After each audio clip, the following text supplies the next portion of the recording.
There is one question this whole story never had to answer because Petunia Dursley said yes. So let us take the yes away. The Great Hall of Hogwarts had 4 long tables that night, 1,000 candles floating in the air, and a ceiling that showed the real sky. On the 1st of September 1991, it also had 200 returning students who were not looking at the food. They were looking at a boy standing in the line of new first years. He was small for 11. Black hair that would not lie flat, a jaw held too tight, and a way of standing that made older students uneasy without knowing why. He was not gawping at the ceiling. He was not whispering to the girl beside him. He had glanced once at the doors, once at the staff table, and once along the row of stone pillars, the way a person checks a room they intend to leave quickly. 3/4 of the school recognized his face. Not one of them knew his name. They had seen him for years. A small boy on the 4th floor at 7 in the morning, walking fast with an armful of glass jars. A boy sitting under the tapestry outside the library on a Sunday, reading something far too old for him. A boy in the corridor near the dungeons in December, being spoken to quietly by the potions master and nodding and not arguing. Hogwarts had decided long ago what he was. The rumor had been passed down 5-year groups and polished smooth. Professor Snape had a son. Nobody knew who the mother was. Nobody was brave enough to ask. So when the first years filed in, the whispering started at the Ravenclaw table and traveled outward like a crack across ice. That's him. That's Snape's boy.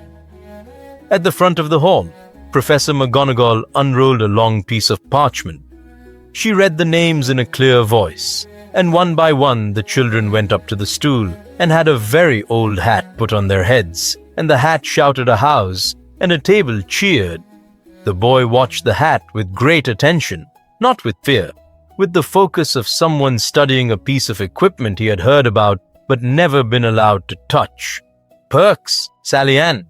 A pale girl went up. Hufflepuff. The table on the right applauded. Professor McGonagall looked at the next name on her list. She had known it was coming. She had helped write the list. She still paused. One small breath, the way a person pauses at the top of a staircase in the dark. Potter. Harry. The sound the hall made was not a gasp. It was the opposite of a sound. 400 people stopped breathing at the same moment, and the candles went on burning, and somewhere a fork slid off a plate and rang on the flagstones like a bell. Then it broke. 200 voices at once. Potter? Did she say Potter? That's not. He can't be. He's been here for years. At the Gryffindor table of 4th year, stood halfway up to see better and was pulled down by his sleeve. At the Slytherin table, a boy who had spent 3 years quietly resenting the way the potions master favored that particular child sat with his mouth open. And Harry Potter, who was 11 years old and who had never in his life been in a room with more than 9 other children, did the thing he had done every day since he could walk. He looked at the staff table. He found the man in black at the end of it. He waited. Severus Snape did not smile. He never smiled. He inclined his head, once, about half an inch, and every single person in that hall saw him do it. That was the moment the wizarding world found out. Not from the newspaper, not from the ministry, not from Albus Dumbledore, who had kept it for 10 years and had intended to keep it for 1 more. From half an inch of a bad-tempered man's nod, in front of the whole school. To understand why the boy who lived asked Severus Snape for permission before sitting down, you have to go back 10 years, not to Godric's Hollow. Everyone knows what happened at Godric's Hollow. You have to go to a tidy street in Surrey and a woman standing at her front door at 6 in the morning, deciding. The 2nd of November, 1981. The basket had been on the step since the small hours. There was a letter tucked into the blankets, several pages of it, written in green ink by a man who was very good with words and had never once had to persuade Petunia Dursley of anything. She read it standing up in her dressing gown, with the cold coming off the concrete into her slippers. She read the part about her sister. She read the part about the man who had done it and the fact that he was gone but might not be finished. She read the part where Albus Dumbledore explained, kindly and clearly, that as long as the boy could call this house his home, no one who wanted him dead would be able to reach him here.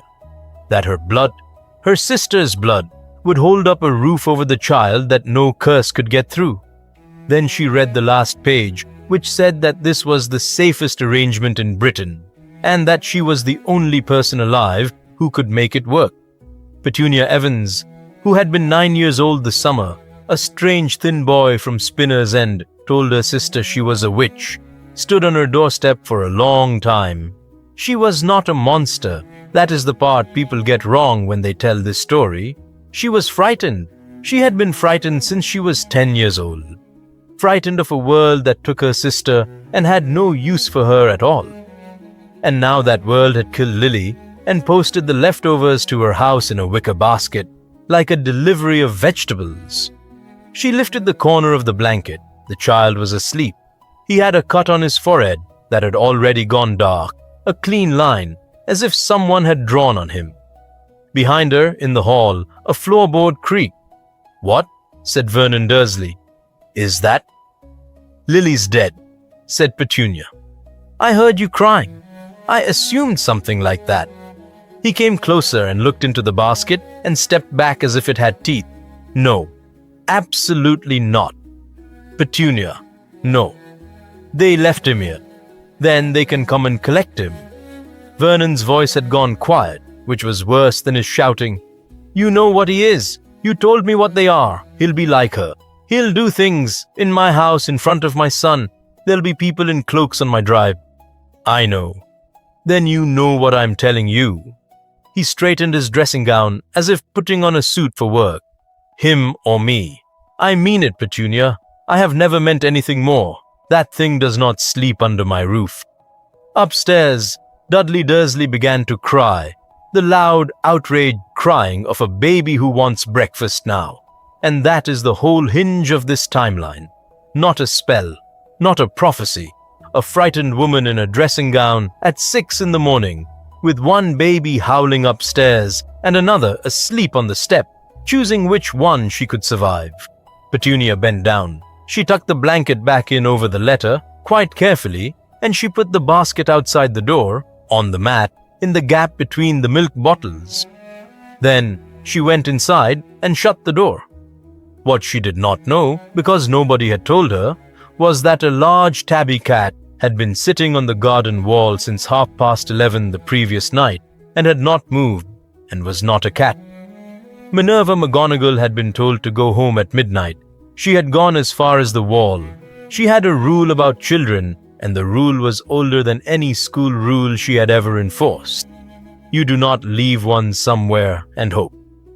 So she had waited on that wall through the cold hours, telling herself she was being sentimental, and at 4 minutes past 6 in the morning, she watched a woman put a 15-month-old boy out with the milk. She was through the gate before the door had finished closing. She did not knock. She did not turn Vernon Dursley into anything, although the temptation was there, and she thought about it later with some regret. She picked up the basket, tucked the letter into her sleeve, and apparated from the middle of a suburban front garden in broad daylight, which was a breach of the statute of secrecy she never once apologized for. At 6:30 that morning, she put the basket on Albus Dumbledore's desk. "She refused him," said McGonagall. Dumbledore looked at the basket for a long moment. In 11 hours, he had gone from the greatest relief of his life to something else entirely. And it showed in the way he sat very still. "Tell me exactly what she did." "She read your letter. She wept.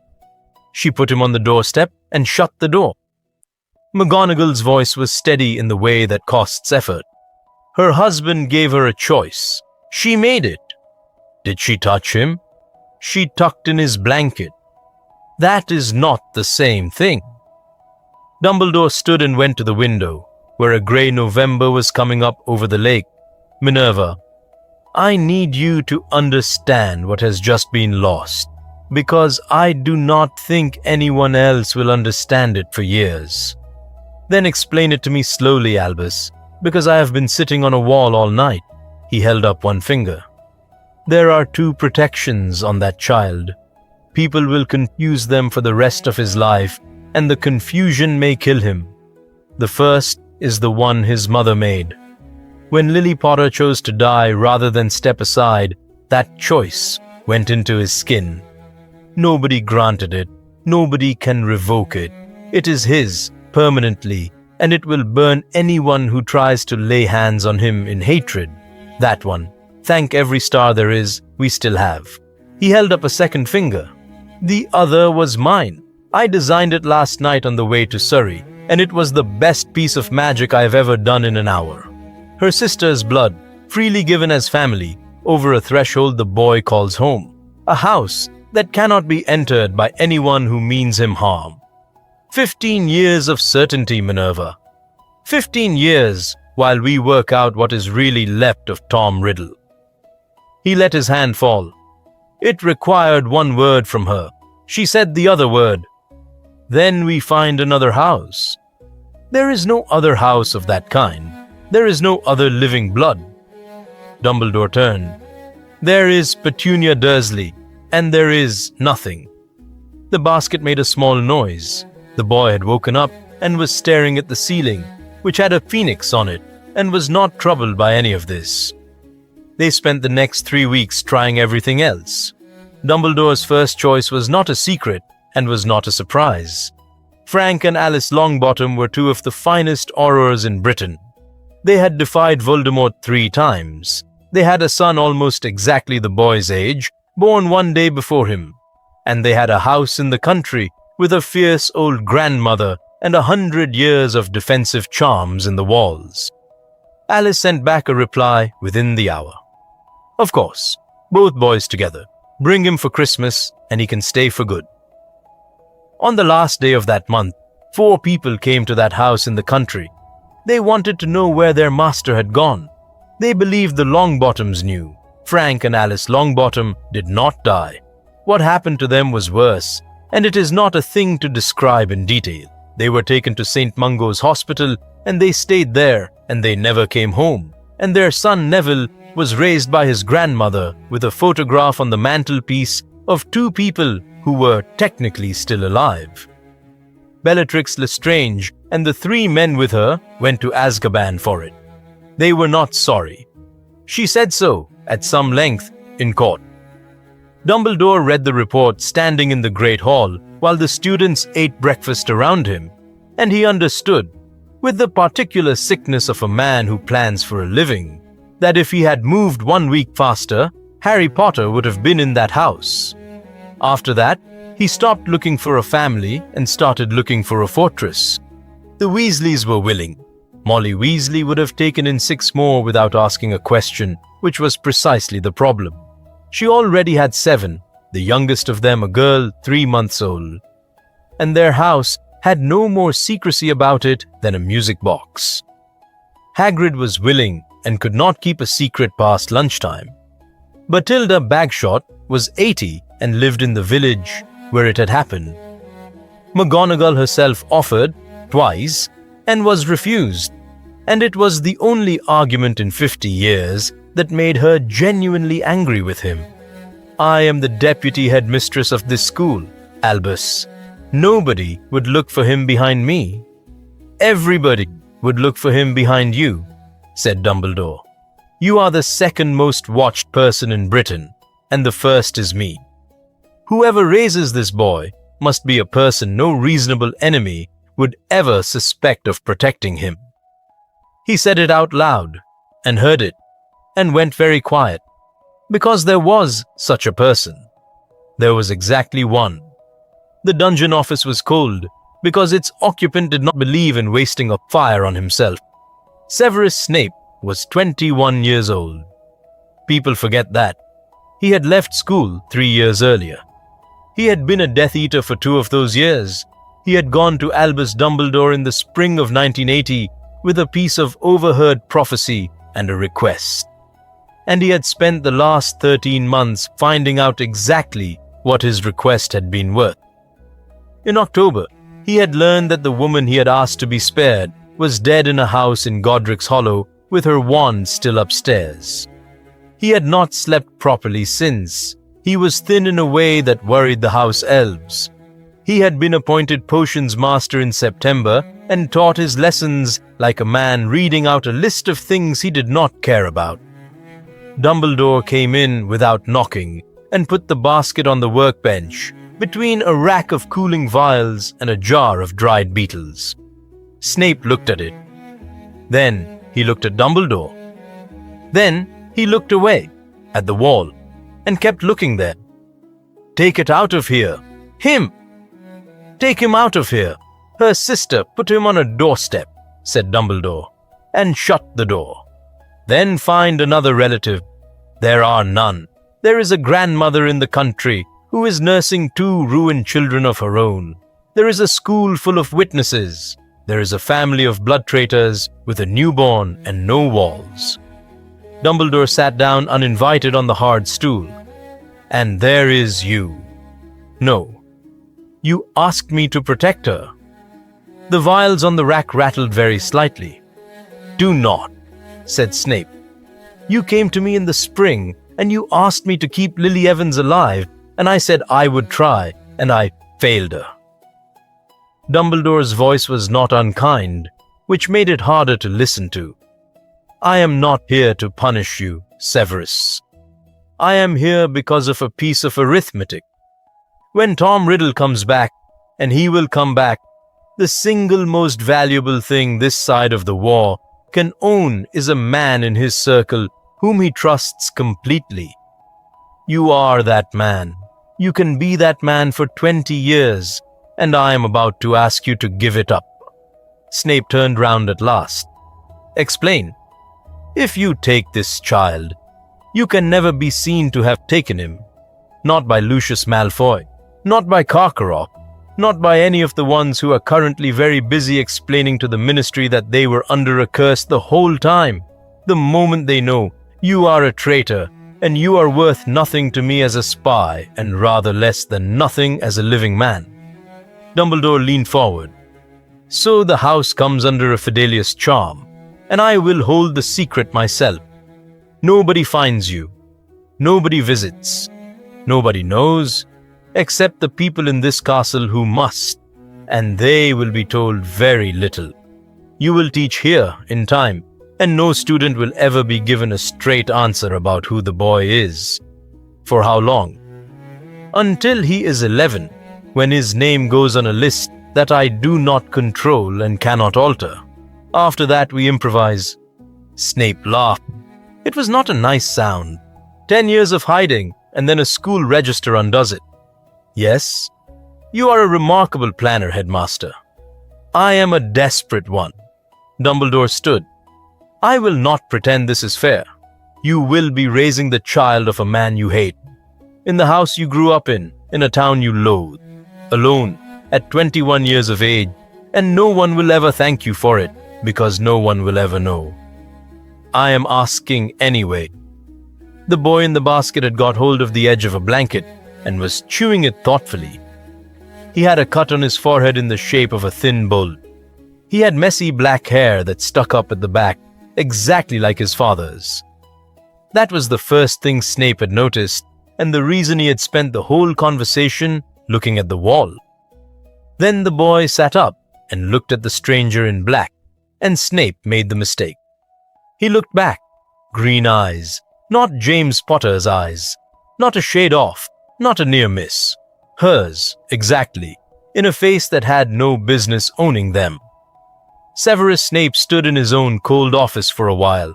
Then he crossed the room and picked up the basket in both arms, badly, the way a man picks up something he has never held. "He will need," he said, and stopped, because he had no idea how that sentence ended.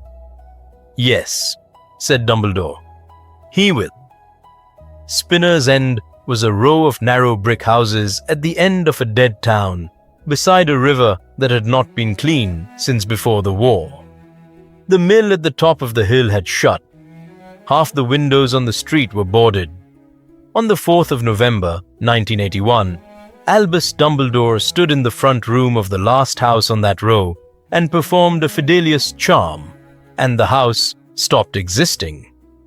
It is worth being precise about what that means because it shaped everything about the boy who grew up inside it. A Fidelius charm takes a fact and puts it inside a person. Dumbledore now carried the location of that house inside himself. Unless he chose to tell you, freely and deliberately, you could stand in the road outside and count the doors and get the wrong number and never once wonder why.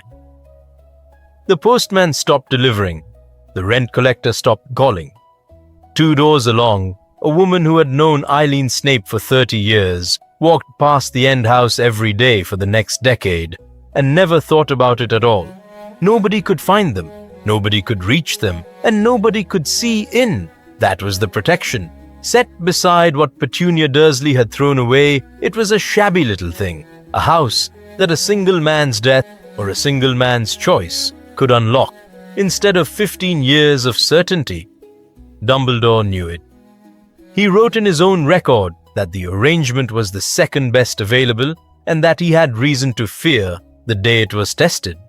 But it held. For 16 years, it held. The first 6 weeks nearly finished Severus Snape. He had expected the child to be frightening. He had not expected him to be relentless. A 15-month-old boy does not care that you have not slept. He wakes at 5. He puts things in the fire.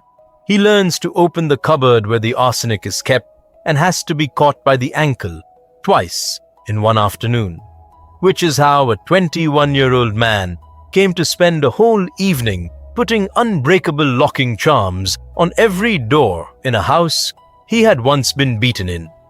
He was extremely bad at it, and he was methodical, and being methodical turned out to matter more. There was one problem he could not solve with a charm.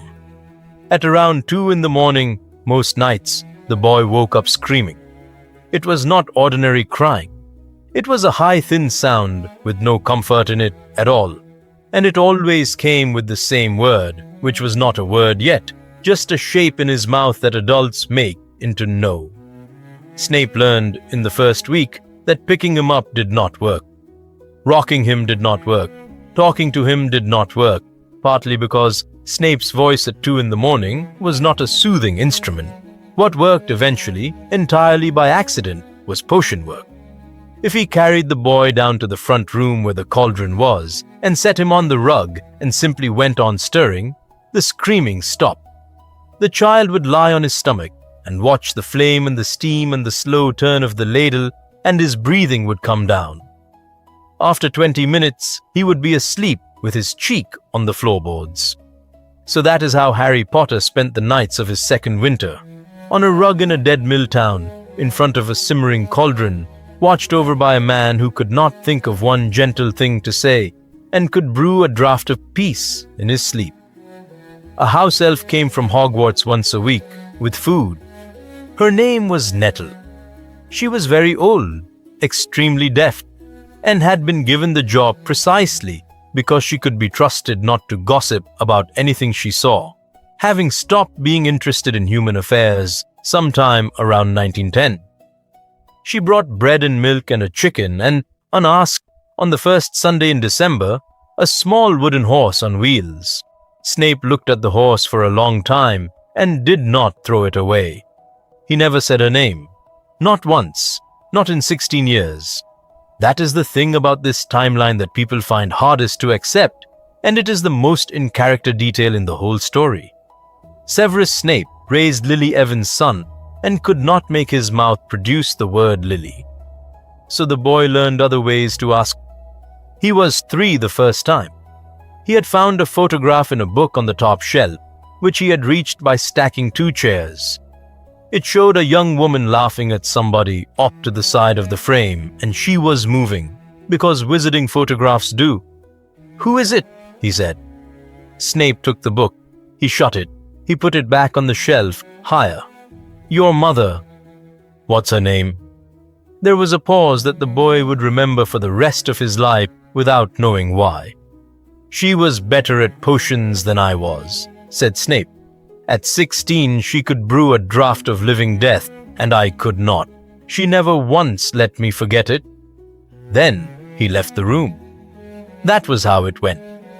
Ask a direct question, get one true thing, and then the door closes. Over 10 years, the boy assembled his mother out of fragments, like a man rebuilding a smashed plate. She could make a whole room laugh.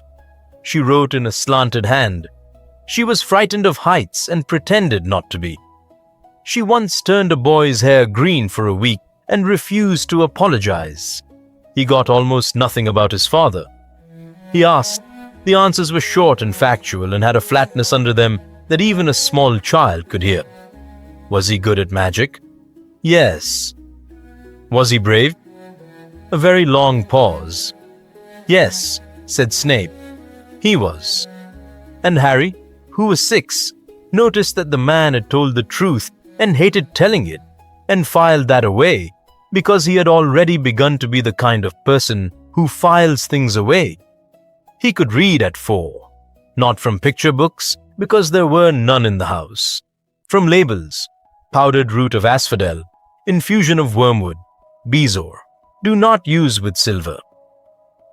He learned his letters off the jars in the front room and his numbers off a measuring scale, and his first joined-up sentence was a warning about the safe handling of bubotuber pus. He did his first piece of magic at 3.5, which is early. A jar he was not allowed to touch came off the shelf and into his hands, and he was so pleased with himself that he dropped it, and it was full of something that ate through the floorboards. Snape came in at a run, took him out of the room, put out the smoke, and then knelt down in front of him in the hallway. That was well done. The boy stared. It was well done, and it was uncontrolled. An uncontrolled magic in a house like this will kill you. Snape's face was 2 inches away. So we will begin. Every day. You will learn to feel it before it happens and to stop it happening. Do you understand me? Yes. Say it back to me. Feel it first, then choose. Yes. Snape stood up. Again tomorrow. Minerva McGonagall came for 4 days at Christmas every year from 1982 onward. She was one of 6 people alive who knew where the house was. She brought a goose, a small tree, and an attitude that the house had no defense against.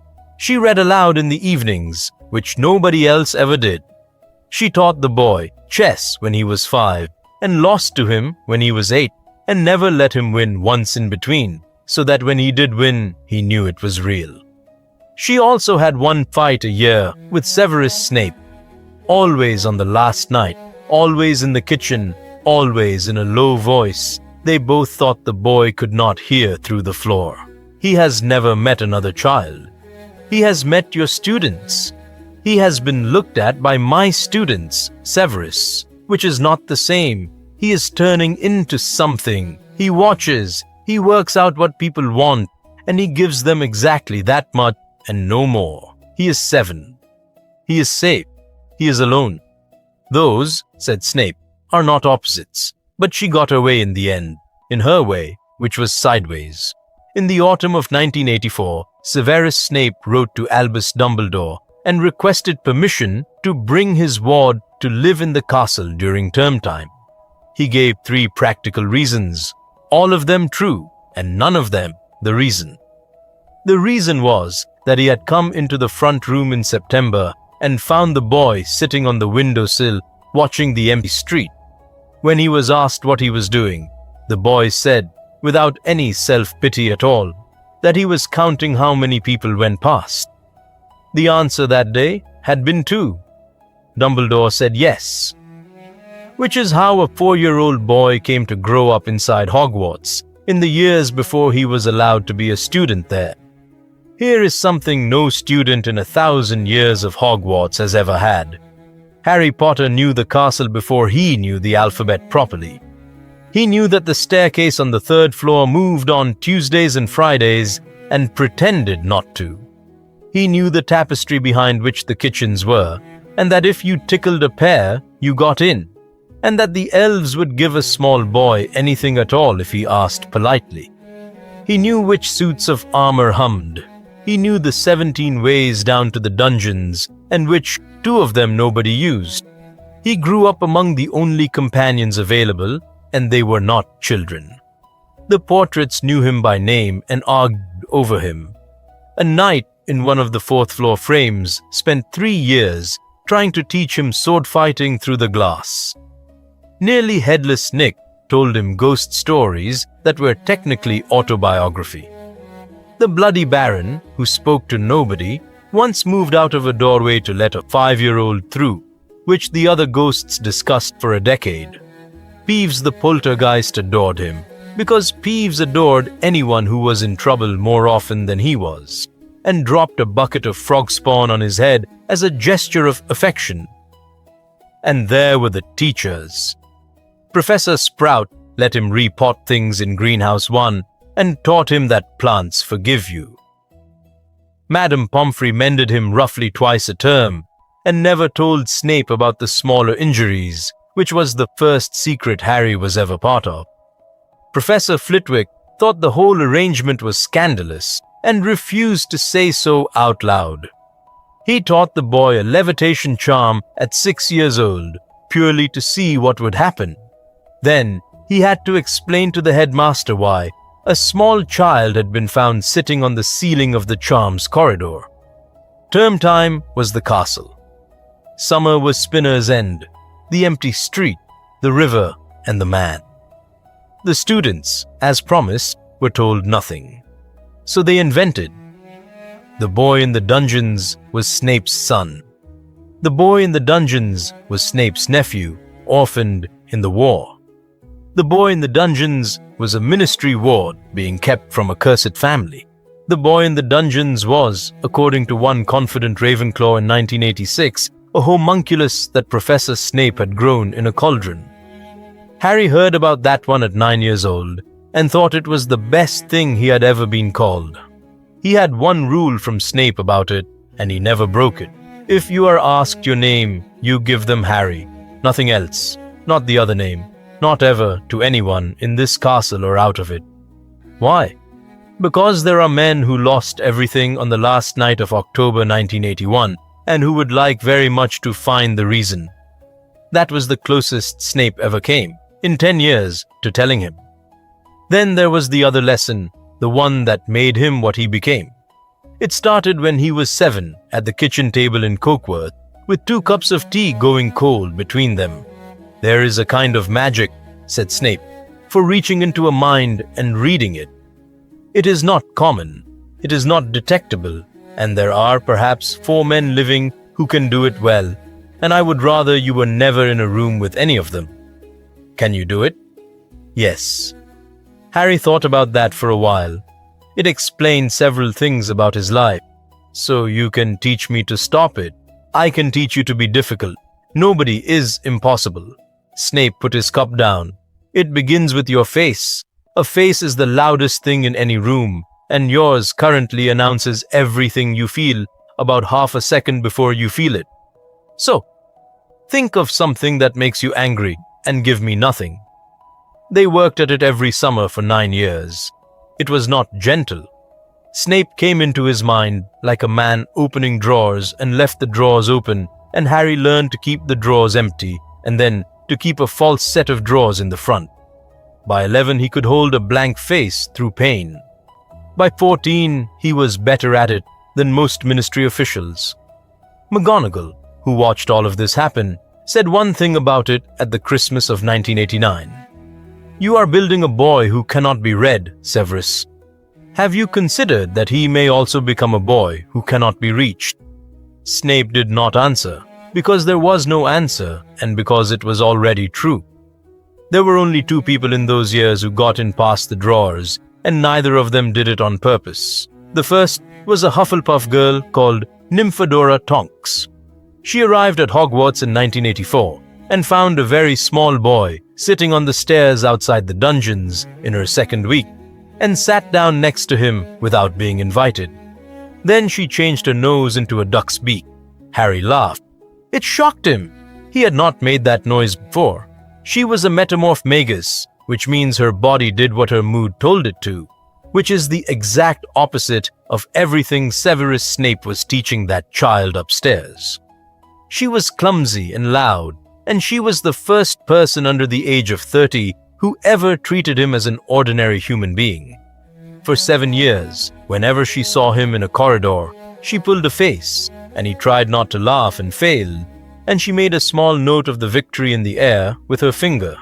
In her last year, she found him in the entrance hall in June. She told him she was going to be an auror, which meant a dark wizard catcher, and that this was a stupid idea, and she was doing it anyway. "Will you be good at it?"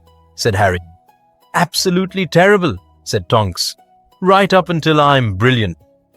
The second was Charlie Weasley, who was Gryffindor Quidditch captain in his last 2 years.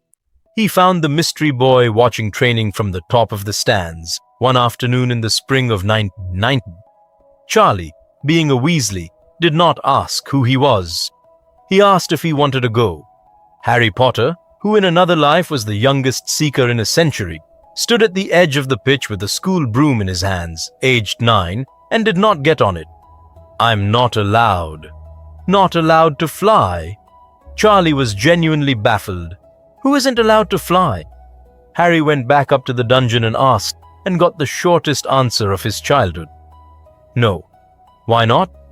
"Because a boy on a broomstick can be seen from 3 miles away," said Snape, "and because I have quite enough to worry about." That was one of the 2 real reasons. The other one, which Snape would have died before saying, was James Potter. James Potter had been the best flyer in the school. The sight of that particular messy blackhead 30 feet in the air would have taken something out of him that he could not spare. So Harry, who had been born with it in his hands, never touched a broom until he was 11, and it cost him. There is one more thing to put in place before the letter comes, because it becomes the hinge of the last hour of this story. At Spinner's End, in the front room, there was a cupboard above the fireplace that was kept locked with a charm the boy could not break, and he tried, roughly once a year, from the age of 5. Inside it, on the middle shelf, there was a small glass vial with a stopper. In the vial, there was a substance that was neither liquid nor gas. Silver white, moving slowly, catching light that was not in the room. Harry saw it exactly once, at 8 years old, when the cupboard was open because Snape had been putting something in and had not heard him come in. He asked what it was. Snape shut the door with his palm flat against it. A memory. Whose? Mine. Why is it in a jar? And Severus Snape said the only completely honest sentence of the boy's entire childhood. "Because I cannot carry it and be of any use to you." Harry asked about it 3 more times over the next 8 years. He got nothing. In the end, he stopped asking and simply knew, the way children know things, that whatever was in that vial was the shape of the hole in the middle of his life. There was also the scar. It did not hurt often. Twice in 10 years. That he could remember. Once in 1985 when he was nearly 5, so hard that he was sick, and once in the winter of 1988, briefly, in the middle of a lesson. Both times, Snape went the color of old paper and sent a message to the headmaster the same hour. Both times Dumbledore came down to the dungeons and asked the boy quiet, careful questions. What he had felt, where, whether he had dreamed anything, whether he had heard a voice. "Why do you always ask about a voice?" said Harry at 8. "Because I am a thorough man," said Dumbledore, "and because thoroughness is very dull and has saved a great many lives." Then, out in the corridor, with the door shut, he said something else entirely to Severus Snape. "He is not gone then." "Whatever is left of him," said Snape, "is awake." Hagrid nearly ruined all of it in the summer of 1990, and it was nobody's fault but the designs. Hagrid loved that boy. Hagrid also could not hold a secret in a bucket. In July, he was in the 3 Broomsticks in Hogsmeade 3 pints in, being teased by a stranger about the state of the castle turnips. And he said, fondly and loudly, that at least the little lad down in the dungeons appreciated his pumpkins. Poor mite, no mother nor father to speak of, and the way he had come through what he came through. The stranger asked pleasantly what the little lad's name was. Hagrid, whose whole enormous heart was made of loyalty and whose brain had been given clear instructions on this exact point, said, Harry, and then went the color of a beetroot and talked about turnips for 40 minutes. The stranger leapt.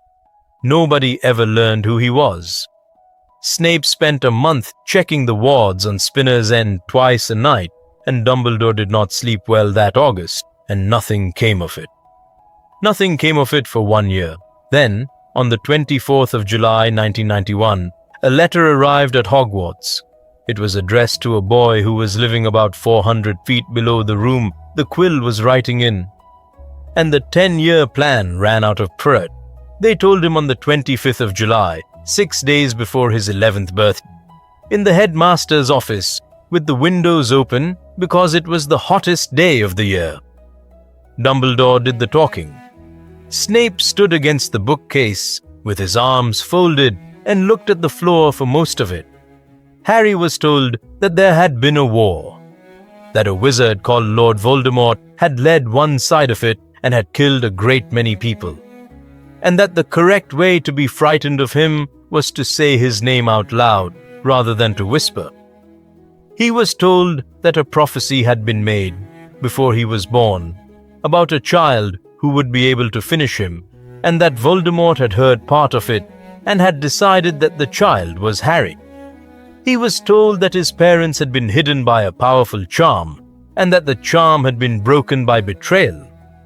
He was told that on the 31st of October, 1981, Voldemort had come to Godric's Hollow and killed James Potter downstairs and Lily Potter upstairs. She was given a chance to stand aside, said Dumbledore. I want you to hear that clearly, because it is the most important sentence in your life. She was offered her own survival 3 times, and she refused it, and she died in front of you. That was not just courage, that was old magic, the kind nobody can plan or purchase. It went into you. It is why the curse turned back on him. It is why he has no body. It is in your skin now, and it does not wear off. Harry sat very still. His face gave nothing. 9 summers of training in one small room. So he's dead? No, said Dumbledore. He's unhoused. There is a difference, and one day you and I will have to discuss it properly. And people know about me? Dumbledore took his glasses off. Yes, that is the other thing. And this was the part that landed hardest, because it was the part that made 10 years suddenly mean something different. Harry Potter learned that afternoon that outside the walls of one hidden house and one silent castle, he was the most famous person of his generation. That strangers toasted him at Christmas. That there were children's books with a version of his face on them. That an entire population had spent a decade wondering where he was and what he was like, and that some of them had come to believe he did not really exist. They have a name for me? Several. The one that stuck is the boy who lived. Harry considered it. Then he said, in a flat voice with no drama in it whatsoever, That's an odd thing to be famous for. I didn't do anything. She did. Dumbledore looked at him for a long moment, and then at Severus Snape, and something passed between the two men that the boy was not meant to see, and saw anyway. Yes, said Dumbledore. That is exactly right, and it took me 60 years to learn it. Do not let anyone talk you out of it. There was one more question. Harry had been holding it since the word betrayal. Who told him where we were? The office got very quiet. A silver instrument on the desk ticked twice. There were many sources of information in that war, said Dumbledore. Some of them are in Azkaban. Some of them are dead. One of them, I am sorry to say, was a friend of your parents, and I will tell you his name when you are older, and I have found him. It was not a lie. Every word of it was true, but Harry Potter had been taught for 4 years by an expert in mental defense. He had been taught to notice one thing above all others, which is the shape of what a person is not saying. And while the headmaster answered that question, the man against the bookcase did not move, did not blink, and did not breathe. Harry noticed. He was 11. He had no idea what it meant. He put it in a drawer and shut it, and it stayed shut for 4 years. Diagon Alley was done at 7 in the morning on the 2nd of August at speed. Snape wore his hood up. It was not a disguise so much as a statement that anyone approaching him would regret it, and it worked on everybody except the 2 people it needed to work on. Gringotts first. The goblin read the key, and the cart went down, and a door opened on a small stone room, and inside it there were mounds of gold and silver coins in neat drifts, quietly waiting. Harry stood in the doorway of his own vault and did not go in. This is mine. Since you were 15 months old. He turned round.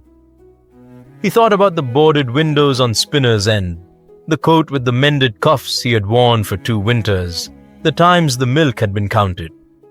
Then, why do we live like that? Snape's jaw moved. Because it is your parents' money, he said, and I would sooner have cut my hand off than spend it. Fill the bag. We have 19 minutes. In flourish and blots, while Snape was arguing with the assistant about a potions text, Harry walked along a shelf marked Recent History and found 5 books with his own name printed on the spine. He opened one. There was an illustration of a baby in a cot, with a bolt of light above him and an artist's impression of a fleeing shadow. Underneath it was a caption about the night the war ended. He read 4 pages standing up. There were details in it that were simply invented. There was a sentence claiming that he had been raised in a secret palace by a council of the finest wizards in Europe. He put the book back on the shelf very precisely, the way Snape put things back. They don't know anything, he said. No, said Snape from behind him. They do not. Remember how that feels.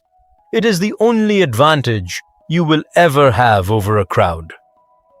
Ollivander's was worse, because Ollivander knew him in 1 second from the door and said his name with a kind of hunger. Wands do not work like tools. That is the thing to understand about the next 2 minutes. Harry went through 11 of them. Ebony and dragon heartstring, nothing. Maple and unicorn hair, nothing. Beechwood, nothing but a smell of burning. Then Ollivander went very quiet and came back from the far end of the shop with a plain box. The moment Harry's fingers closed on the wand inside it, warmth went up his arm, and a fan of red sparks broke over the counter. Holly, said Ollivander, 11 inches. The core is a phoenix feather. Is that unusual? It is very unusual, and it is not the unusual thing. The old man's eyes had gone bright and unhappy. That particular phoenix gave 2 feathers, only 2, in a very long life. The wand that holds the other one gave you that scar.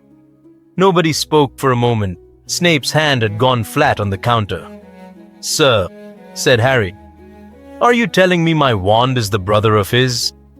I am telling you that wands choose, and that they are not sentimental about it. Ollivander wrapped the box. Curious, curious indeed. They almost got out clean. At the top of the alley, 20 feet from the way back to the leaky cauldron, a man with a silver-headed cane came out of the apothecary with a pale boy at his shoulder and stopped dead and smiled. Severus. Lucius Malfoy had spent the last decade laundering himself into respectability. He had an imperious cursed defense, a seat on the Hogwarts Board of Governors, and an interest in Severus Snape that had never entirely cooled since 1981. "Lucius, you are shopping." Malfoy's eyes went down and stopped. "With a child." "My mother's family were not extinct," said Snape. "There was a cousin. There was an accident. There is now a boy and a great deal of paperwork, and I have been in this alley for 2 hours and I am running out of patience." "How very sad." Malfoy's voice was warm as poured cream. "And what is he called?" "Harry." "Harry." Malfoy crouched slightly, the way tall men do to make a point of it, and looked into the boy's face with real attention. "How do you do? This is my son, Draco. He starts at Hogwarts this year. Perhaps you will be in the same house." Harry looked back at him and gave him nothing at all. Blank, polite, empty. 4 years of drawers. And Lucius Malfoy, who had questioned prisoners for a living, felt the wall and went slightly still, because 11-year-old boys do not have walls. There was a wind at the top of Diagon Alley that morning. It came round the corner by the ice cream shop and lifted the boy's fringe about half an inch, for about half a second. Draco Malfoy saw it. He was 11, and he was bored, and he saw a thin mark on a stranger's forehead and thought absolutely nothing of it, because he had been told his whole life that Harry Potter lived in a palace. Lucius Malfoy did not see it. He was looking at the eyes. "Good day, Severus," he said. "You must come to the house." They walked away. Snape's hand was on the boy's shoulder, gripping harder than he meant to, all the way to the fireplace. There was one other moment that day, and it lasted 8 seconds, and it mattered more than any of the rest. Coming out of the robe shop, Harry saw a family. 6 or 7 of them, all with the same red hair spread across the pavement like a spill. A tall boy loading parcels. Twins arguing over a bag. A woman calling instructions nobody was following. A small girl of about 9 hanging off her mother's arm, and a boy his own age with a smudge on his nose, laughing at something one of the twins had said. Harry stopped walking. He stood on the pavement and watched them and had no idea what he was feeling, because there was no word for it in the vocabulary he had been given. He thought about going over. He got as far as working out a sentence. Then he understood that he did not know what came after the sentence, that he had never once in his life had a conversation with another child, and that he would rather do anything than be seen not knowing how. So he turned round and followed the man in black to the fireplace. The boy with the smudge on his nose was called Ronald Weasley. In 4 weeks, he was going to sit down opposite Harry Potter on a train, and it was going to go extremely bad. Professor McGonagall took him to King's Cross, because Severus Snape could not be seen on that platform, and both of them knew why. There was a short conversation at the barrier that neither of them ever repeated to anyone. "He asked me to tell you something," said McGonagall, "and then told me not to, and then changed his mind twice, so I am using my own judgment. He said that you are not to make yourself smaller in order to be liked." Harry took hold of his trolley. "That's advice from a man with no friends." "Yes," said McGonagall. "It is. Get on the train." Ronald Weasley put his head into the compartment at 11 o'clock and said the 4 words that begin most friendships in the world. "Anyone sitting in here?" It should have worked. In another version of this story, it took about 90 seconds. Here is how it went instead. Ron sat down and started talking, because he was nervous, and told him about his brothers, and about his rat, and about how his brother Charlie had left last year and had been Quidditch captain. He asked what house Harry thought he would be in. He said he supposed he would be in Gryffindor like the rest of them. He said that if he ended up in Slytherin, his mother would probably send a letter that set the table on fire. "Slytherin isn't what you think," said Harry. "Sorry? You've been told a story about it. It isn't accurate." Harry was not being unkind. He genuinely thought he was being helpful, which was worse. About 1/3 of that house has no interest in blood status at all. And the Sorting Hat doesn't send people anywhere. It negotiates. Ron blinked. How would you know that? Because I've spoken to it. There was a pause of the exact length that friendships die in. Right, said Ron. And then, because Harry had spent his whole life among adults who valued accuracy above everything, he made it worse. Ron mentioned the Quidditch team he supported, and Harry told him their Seeker's average catch time was poor. Ron mentioned his wand was his brother's old one, and Harry explained why a second-hand wand underperforms. Every single thing he said was correct. By the time the sweet trolley came, Ron Weasley had gone quiet and pink around the ears and was looking out of the window. He had decided that this was the most stuck-up boy he had ever met in his life. A girl with a great deal of brown hair came in 20 minutes later, looking for a toad.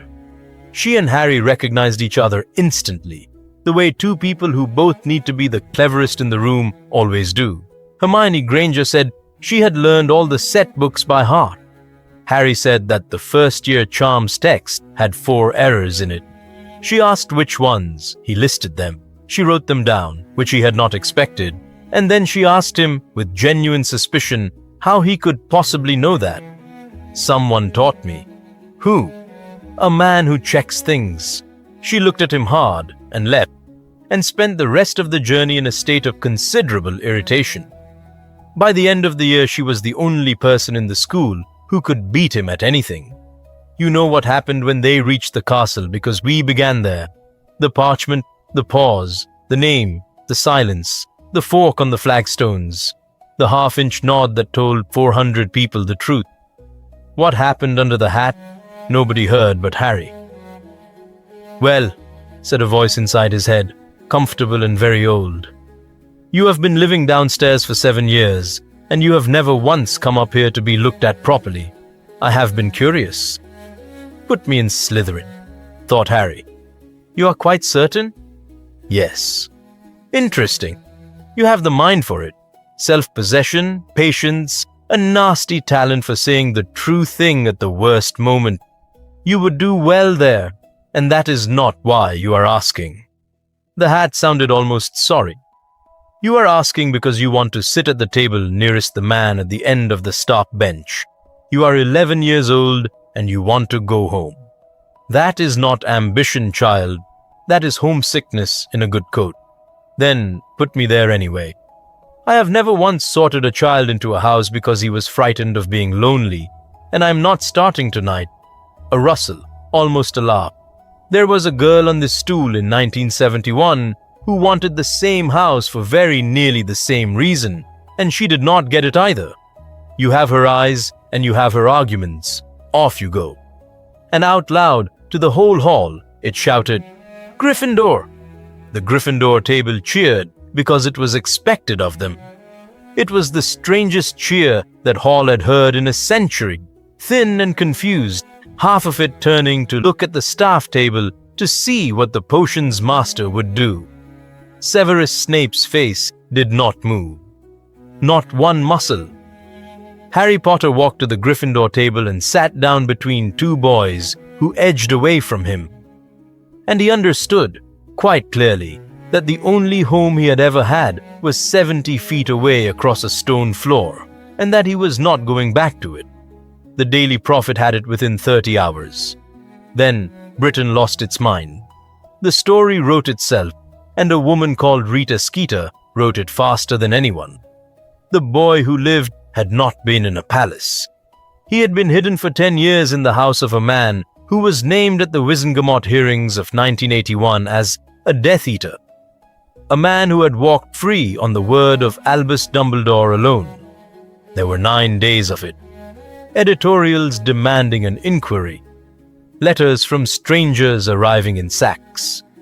A very well-dressed woman from the Department for the Regulation of Magical Households, arriving at the castle to conduct interviews, being made to wait 4 hours by Professor McGonagall, apparently by accident.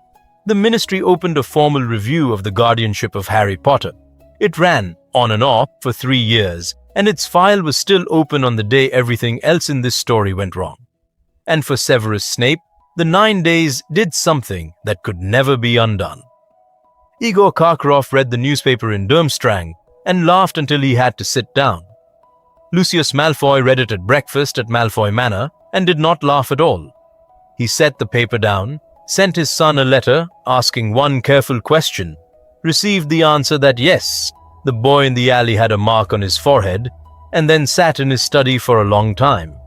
That evening he wrote to Severus Snape.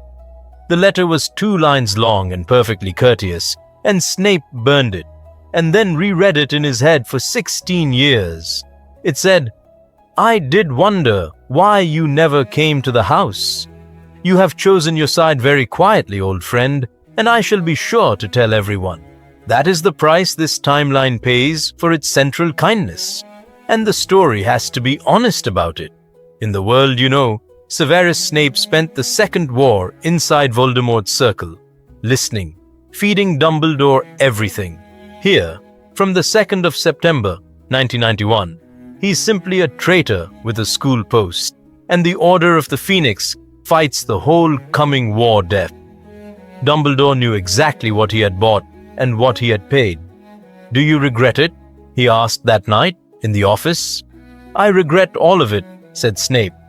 "Ask me a smaller question."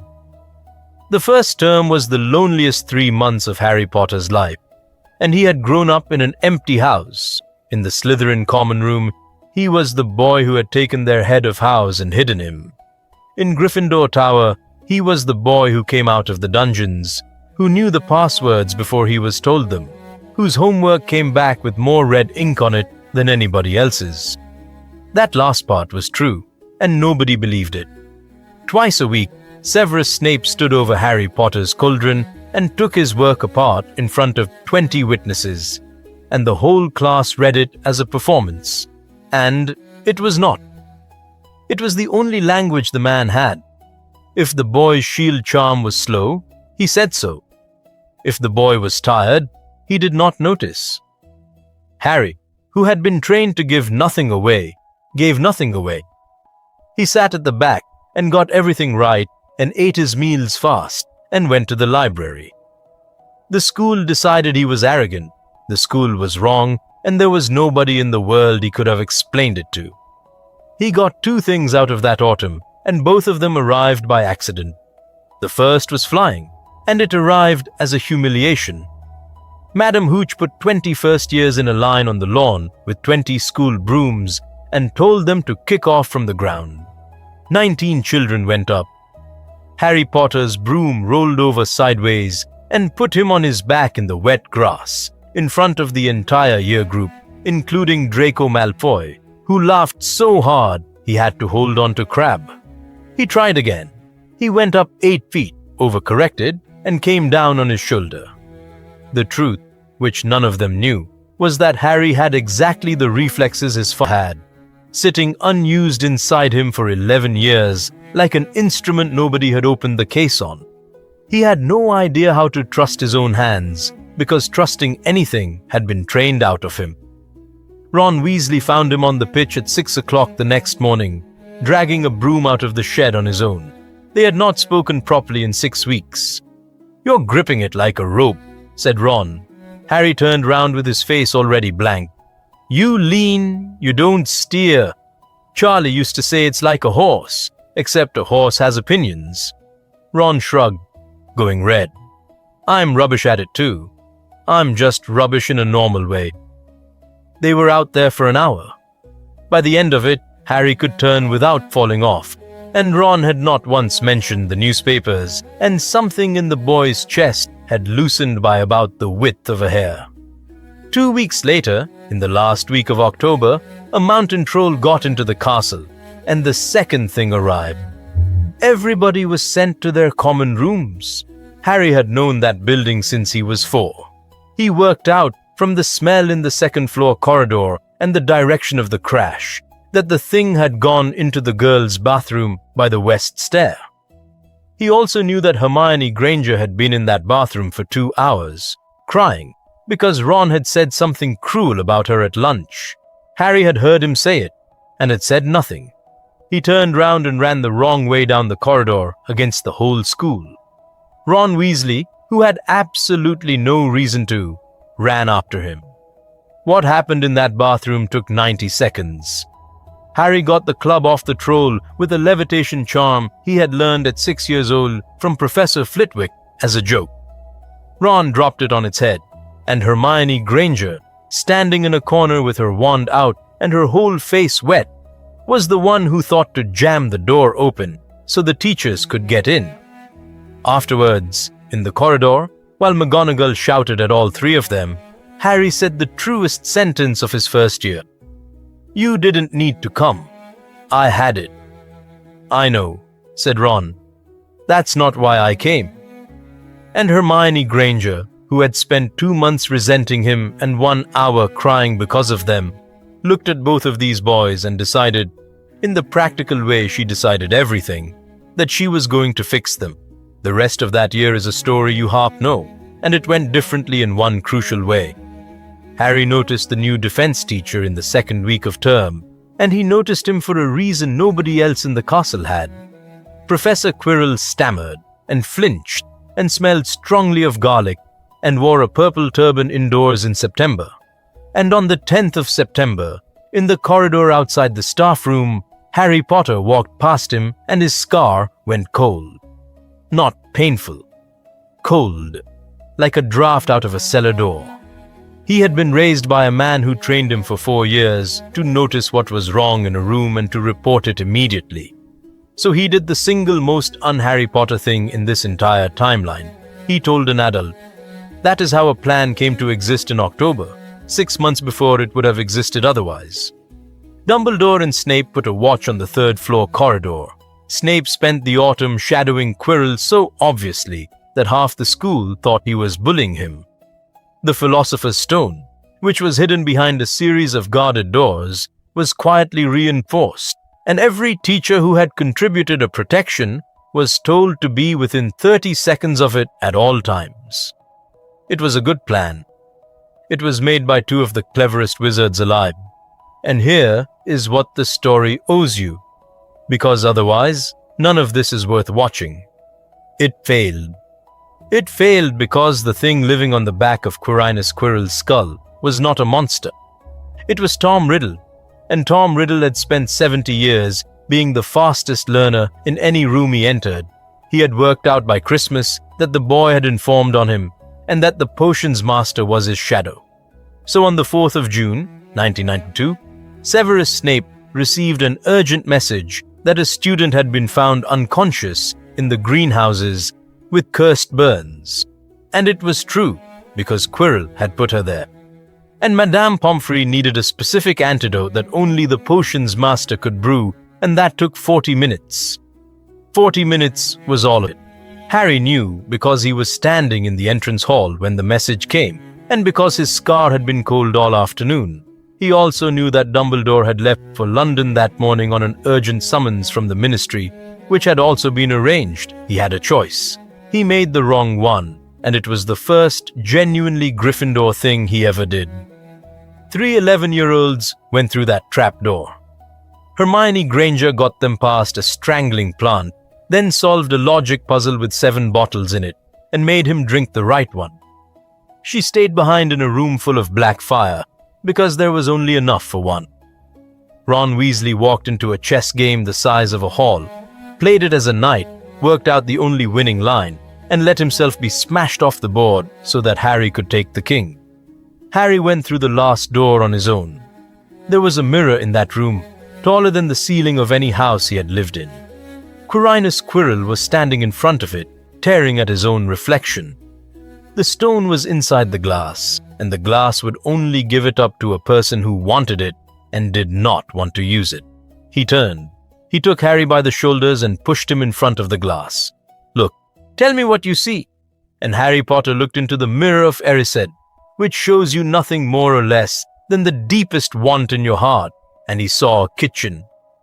Not a palace, not a crowd, not a father on a broomstick. A small kitchen in a dead town with the light on. His mother was standing at the table, laughing at something, with green eyes exactly like his. And behind her, half in the doorway, not sure whether he was allowed to come in, there was a thin, dark-haired man. His hands were hanging awkwardly at his sides, and there was something on his face that had never once been there in real life. Harry looked at that for 4 seconds. Then he lied. "I'm holding a cup," he said. "It's silver. There's a crowd." Quirrell screamed at him, and a voice that was not Quirrell's told him that the boy was lying. Then the turban came off. There was a face on the back of that man's head, with red eyes and slits for nostrils. You know how it ends. Voldemort ordered Quirrell to seize him, and Quirrell put both hands on Harry Potter's skin, and his fingers blistered and cracked and burned like paper. Because Lily Evans had stood in front of a cot in Godric's Hollow and been offered her life 3 times and said no. And there is no counter curse for that. It is not in any book. It cannot be taken away by a court, or a ministry review, or a sister on a doorstep in Surrey. It was the only inheritance she managed to leave, and it was in her son's hands, and it killed a man. Harry woke up in the hospital wing 3 days later. There was a chair beside the bed. Severus Snape was in it, asleep, upright, still in yesterday's robes, with a cauldron cooling on the floor beside him and a jar of something in his lap that he had clearly been holding for a long time. Harry looked at him for a while. Then he shut his eyes again before the man could wake up and find out he had been seen. The next year, a diary got into the school, and it happened because Lucius Malfoy had spent 9 months being angry in a very organized way. He had lost his oldest friend to the other side. He could not touch Severus Snape without proving he cared, and he could not touch the boy without the whole of Britain watching. So he did what men like him always do, which is to find something small and load it and put it where it will go off in somebody else's house. In August, in Flourish and Blots, in the middle of a crowd, he dropped a shabby black notebook into a girl's cauldron. She was 11 years old. Her family had 6 children and 1 set of second-hand robes, and her name was Ginevra Weasley. Everything else that year came out of that one movement of a gloved hand. Ginny Weasley started Hogwarts in September 1992, a year behind her brother Ron, and she was clever and fierce and completely swallowed. By October, she was losing hours. By November, she was writing on walls in the corridors in something that was not paint and had no memory of doing it. And this is where being raised by Severus Snape changed the shape of a year. Everyone in that castle looked at Ginny Weasley in the winter of 1992 and saw a homesick first year. One person looked at her and recognized the expression because he had worn it himself every summer since he was 7, sitting at a kitchen table in Cokeworth while a man walked around inside his head. "Somebody is in her mind," said Harry, in the dungeon office in the first week of December. "I know what it looks like from the inside. She goes blank in the wrong places. She flinches at the end of sentences instead of the start." Snape put down his quill. "Say that again." He was believed. That is the difference. In another version of this story, a 12-year-old boy spends 9 months investigating on his own, and nobody in authority listens to a word. Here, Severus Snape and Minerva McGonagall went to the Weasleys that same week. There was a horrible interview in the hospital wing, and Ginny wept and could not explain. The diary was not found because she no longer had it in her possession by then. It had her. So Tom Riddle, 16 years old and made of ink, understood that he had been noticed and moved a year's plan into 11 days. By the middle of December, 3 students were lying petrified in the hospital wing. One of them was Hermione Granger. She had worked out what the creature was 2 hours before she was attacked and had been running to the staff room with a page torn out of a library book. She was also holding a small round mirror up in front of her, which is the only reason she survived it. On the 19th of December, Ginny Weasley did not come to breakfast. There was a message on the wall of the second-floor corridor saying that her body lay in the chamber, and the staff of Hogwarts spent 40 minutes proving what Salazar Slytherin had designed 1,000 years earlier. The entrance to that place cannot be opened by anyone who does not speak to snakes. Snape could not open it. McGonagall could not open it. Dumbledore, who had been suspended from the school 2 days earlier by a board of governors that Lucius Malfoy had spent the term persuading, was not in the building. Harry Potter opened it in 9 seconds. He had found out what he was in November in the dueling club. A conjured snake had come at a boy from Hufflepuff, and Harry had told it to stop, and it had stopped. The entire hall had gone silent and stepped back from him. He remembered the walk down to the dungeons afterwards. He remembered Snape's face, which was not disgusted and not surprised, and which was, for the first and only time in Harry's childhood, afraid. "What does it mean?" he had asked. "It means," said Snape, "that we are going to have a conversation in the summer that I am not ready to have." He never got the chance to have it, because in December a girl went missing. What happened under the school is quickly told. Harry and Ron went down together. Ron dug them both out from under a cave-in with his bare hands when the roof came down between them. Harry found Ginny on the wet stone floor at the far end, cold, still breathing. And he found a boy of 16 standing over her who was not really there, and who introduced himself with an anagram of a name he had stopped using 50 years earlier. There was a basilisk. There was a phoenix, who arrived because Dumbledore's bird had never needed permission from a board of governors. There was an old hat, and a sword out of it, and a fang, the length of a hand. And Harry Potter drove that fang through the pages of a diary, and the boy made of ink came apart screaming. Ginny woke up on the floor with ink on her hands and no idea why everyone was looking at her. She spent the next 4 years being furious about it, and she never once let anyone treat her as a thing that had happened.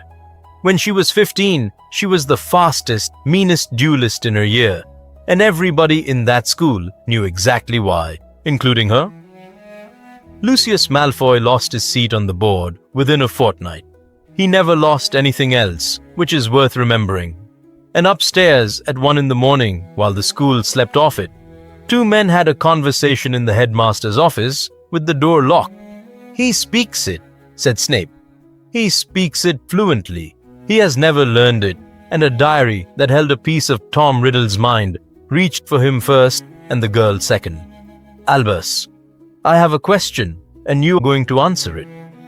"I am going to answer part of it," said Dumbledore.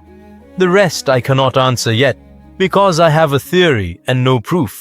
And if I give you a theory, you will act on it, and it would kill him. That is not good enough." "No," said Dumbledore. "It is not." Harry Potter was 12 years old. Nobody told him anything, and there was 1 summer left before the man who had been blamed for his parents' deaths walked out of Azkaban and came looking for him. Nobody had ever escaped from Azkaban. What got Sirius Black out was a newspaper. A guard left one in the corridor in the last week of July, 1993. On the front page, there was a photograph of a family of 9 standing in front of a pyramid in Egypt, winners of a prize draw, all red hair and sunburn. And in the bottom corner of that same page, there was a column about a ministry review, now in its 2nd year, into the guardianship arrangements of Harry Potter, age 12. It said that he lived during term time at Hogwarts and during the holidays at an undisclosed address, in the care of the school's potions master, Severus Snape.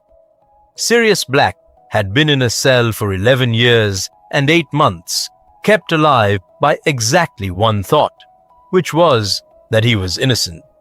He looked at that page for a very long time. On the shoulder of the smallest boy in the photograph, there was a fat old rat with a front paw missing a toe. And 4 inches below it, there was the name of the boy from the stairwell at the Hog's Head, the one who ran to Voldemort with half a prophecy in his mouth. It was printed in a sentence which said that this man had been putting James Potter's son to bed for 12 years. 2 facts. 1 page. He was thin enough by then to slip through the bars as a dog, and he swam, and nobody who has done what he did that night has ever explained properly how. Then he came north.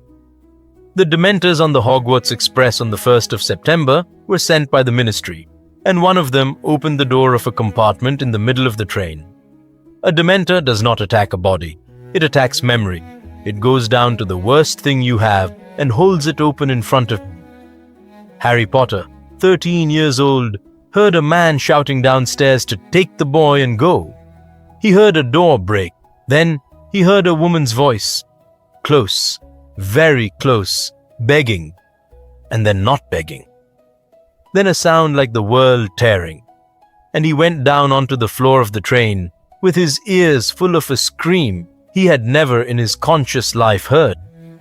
The man who drove the thing out of the compartment with a mouthful of light was thin, grey, and patched at the elbows.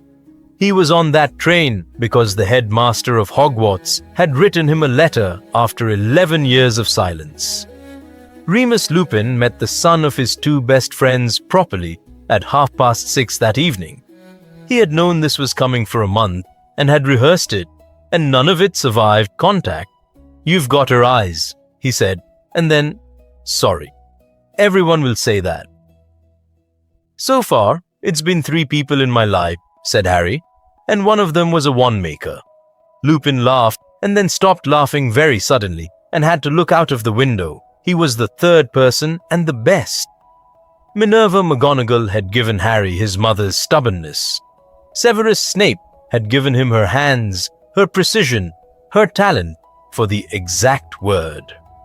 Remus Lupin was the only human being alive who could give him James. He did it over 8 months, and it changed the boy. He told him about a 15-year-old who could not walk past a corridor mirror without checking his hair. He told him about the badly kept broom shed and the 200 detentions. He told him about the time James Potter kept a whole dormitory awake for a week, practicing a spell to make the ceiling snow, purely because someone had said it could not be done indoors. He also had to answer the question, and Harry asked it in the first fortnight, flatly, with no accusation in it at all, which made it worse. "Where were you?" Lupin put down his cup. "There are 3 answers, and none of them are good enough. I was told you were hidden and safe, and I believed it because I wanted to. I could not have got custody of a saucepan, let alone a child, because of what I am. And I was a coward for 11 years, Harry, and I let a great man arrange my conscience for me. Take whichever of those you like. I have stopped defending myself." "Snape drank the poison," said Harry. "Yes," said Lupin quietly. "He did. The Patronus lessons started in January because a boy who collapses near Dementors cannot be allowed to keep collapsing. It took him 7 weeks. The memory he finally used was not a triumph. It was a rug in front of a cauldron at 2 in the morning, and the sound of a ladle turning and being small and warm and not alone. The shape that came out of his wand was a stag. Huge, silver, high-headed, and it filled Lupin's office and put its nose against the window, and Remus Lupin sat down on the edge of his desk and put both hands over his mouth. 2 days later, Harry did it again in the entrance hall, showing Ron because he was 13 and he could not help it. Severus Snape came out of the stairwell and stopped and looked at the stag standing on the flagstones in front of him with its antlers up. He said, "That is adequate," and turned round and went back down the stairs and did not come out of his office for the rest of the evening. Harry asked him that summer what his own patronus was. "That is not your business. Everyone else has shown me theirs." "Then you have had a very generous year," said Snape, and that was the end of it for 4 years. Fred and George Weasley gave Harry a piece of parchment in October as a token of respect. They had decided that anyone who had been raised by Snape and turned out survivable deserved encouragement. It was a map. It showed every person in the castle as a moving dot, and every passage, including 7, that led out of the grounds. "Well," said George. "Say something." Harry looked at it for a while. 3 of these are wrong. The one behind the mirror on the fourth floor caved in about 1987. Caved in, said Fred. I was there. I was 7. I got stuck for an hour and a house elf had to pull me out by the legs. There were 4 names written along the top of that map in faded ink, and Harry stared at them all year and did not work it out. And neither did anybody else, until the night everything happened at once. The night was the 6th of June, 1994. It was a full moon, and every adult involved knew it, except the children. Sirius Black came into the castle as a dog, took Ronald Weasley by the leg, and dragged him out through a passage under a violent tree. Ron would not let go of his rat, and the rat was the whole reason Sirius Black had swum the North Sea. Harry and Hermione went after them. What happened in the upstairs room of a derelict house in Hogsmeade took about 20 minutes, and it is the best scene in this timeline, so let us be careful with it. There was a man on the floor who did not look like anything anymore, holding Ron's rat in both hands and saying words too fast. He had never betrayed them. The traitor was in the room. It had been Peter all along. Remus Lupin came up the stairs and did not draw his wand and said the name Peter out loud, and the whole thing tipped, and then the door banged open and Severus Snape came in, with his wand up and a smoking goblet in his other hand. He had gone to Lupin's office at sunset to deliver a potion and found it empty. So he had followed a map he had confiscated from a 13-year-old 3 months earlier. 3 men in one room. 2 of them had wanted each other dead since they were 16. All 3 of them were shouting. The person who ended it was the boy standing in the doorway with his back to the wall. He had been trained since the age of 7 to ignore what a face was saying and read what it was doing. "Stop," said Harry. They stopped, mostly because of how quietly he said it. "Say it again," he told Sirius. "The name." Peter Pettigrew. Harry did not look at Sirius Black. He did not look at Lupin. He looked at Severus Snape, and he watched what happened in that man's face in the quarter second before he could arrange it, and he saw it, because it was the only face he had ever studied. Severus Snape was not surprised. Severus Snape believed him. "You'd think he's telling the truth," said Harry. "Do not," said Snape, "put words in my mouth. You already know. It's on your face. I've been reading your face since I was 4 years old, and it's the only thing I'm actually good at." Harry's voice went up for the first time in the whole scene. 12 years. You had 12 years. "I had a suspicion," said Snape, "and no proof. The man in front of you was convicted by the Ministry of Magic. If I had taken a suspicion to that court in 1982, they would have laughed and asked me how I came by it, and I would have gone to Azkaban myself. Now, be quiet and stand behind me." Then Harry did the thing that changed the next 4 years. Lupin and Sirius wanted to force the rat back and drag it up to the castle and make it confess in front of the headmaster. In another version of this night, that is exactly what they did, and they went out onto the grass and the moon came up and everything was lost. "No," said Harry. "Not out there. Do it here, and bind him properly first and check the sky." There was a pause. "The boy," said Snape, "is the only person in this room with a functioning brain." The rat became a small balding man with watery eyes and a nervous way of holding his hands together. He was disarmed before he had finished forming. Snape put 4 separate binding charms on him, and then, with an expression of profound distaste, a 5th. At which point, the moon cleared the hill. Remus Lupin went down onto his knees on the floorboards, and the bones of his back moved, and there was a long moment that no one who saw it ever discussed afterwards. And then a large grey wolf stood in the corner of the room, looked around at all of them, walked in a slow circle, and lay down with its head on its paws. Because Severus Snape had personally put a goblet of Wolfsbane potion into that man's hand at 6 o'clock that evening, and had stood there until he drank it. Every single month, all year, without one word of thanks. Severus Snape was a great many things, and none of them was careless. Harry worked out the 4 names on that map at about 2 o'clock in the morning, sitting on the stairs outside the hospital wing. A wolf, a rat, a dog, a stag. 4 boys had built a map of a school so that one of them would not have to be alone once a month. 3 of them were in that castle. 1 of them was in ropes. And Harry Potter understood, 11 months too late, why Severus Snape had walked out of the entrance hall without a word when a silver stag came out of a 13-year-old's wand. They walked Peter Pettigrew up to the castle in ropes, awake, screaming, with 4 wands on him. For the first time since the 1st of November, 1981, the Ministry of Magic had a living witness.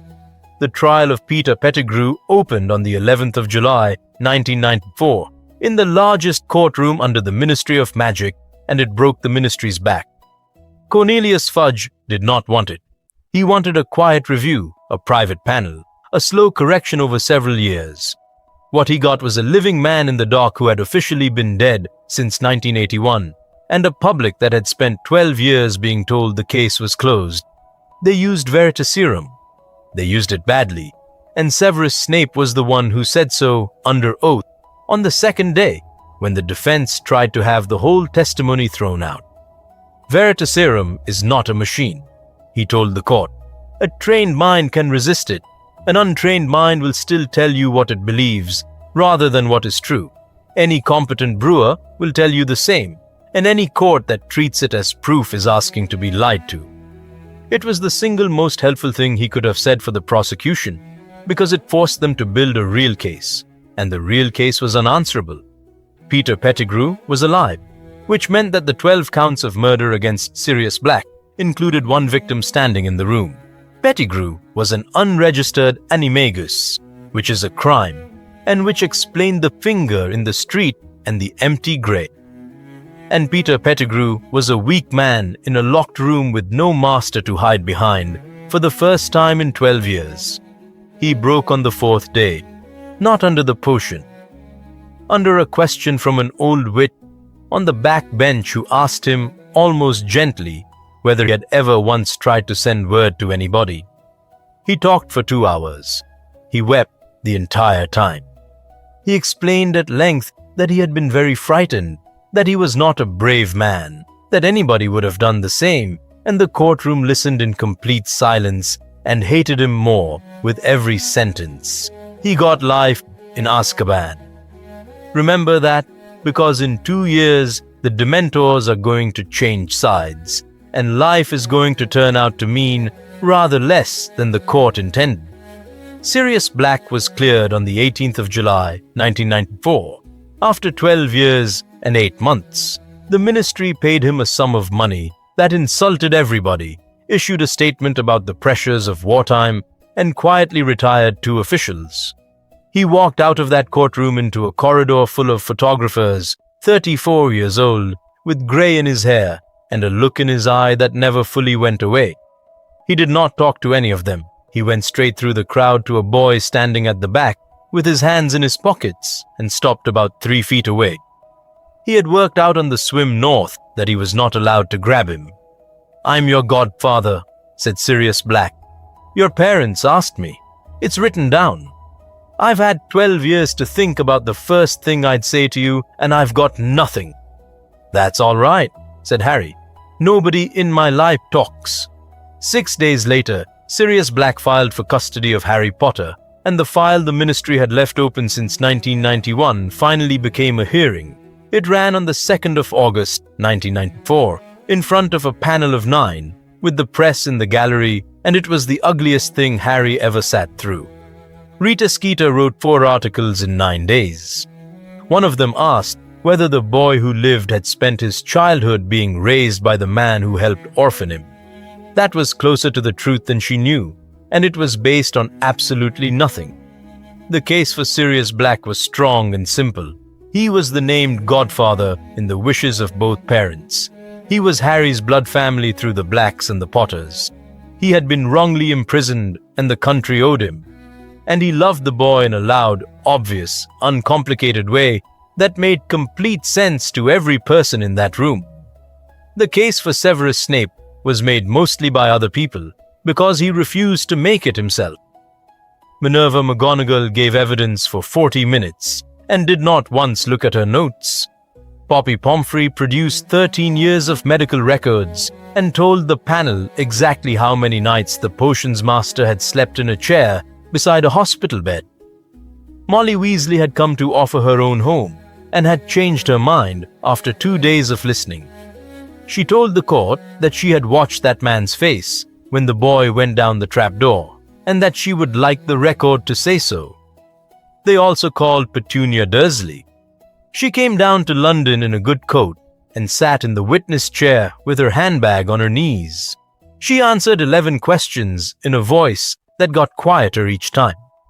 She said that she had not been well in 1981. She said that her husband had a temper about magic and that she had a baby of her own to think of. She said she had assumed somebody would come back for the child. Somebody had. Then, a member of the panel asked whether she would like to see him since he was sitting 14 feet away. Petunia Dursley looked across that courtroom at a boy of 14 with her sister's eyes. She said, "No, thank you." Then she went home to Surrey, and she never had any contact with him again. That was the only time Harry Potter ever saw his aunt. He said afterwards that he had expected to hate her and had not managed it. Mostly, he said, he had wanted to ask her what Lily had been like at 9 years old and had not been given the chance.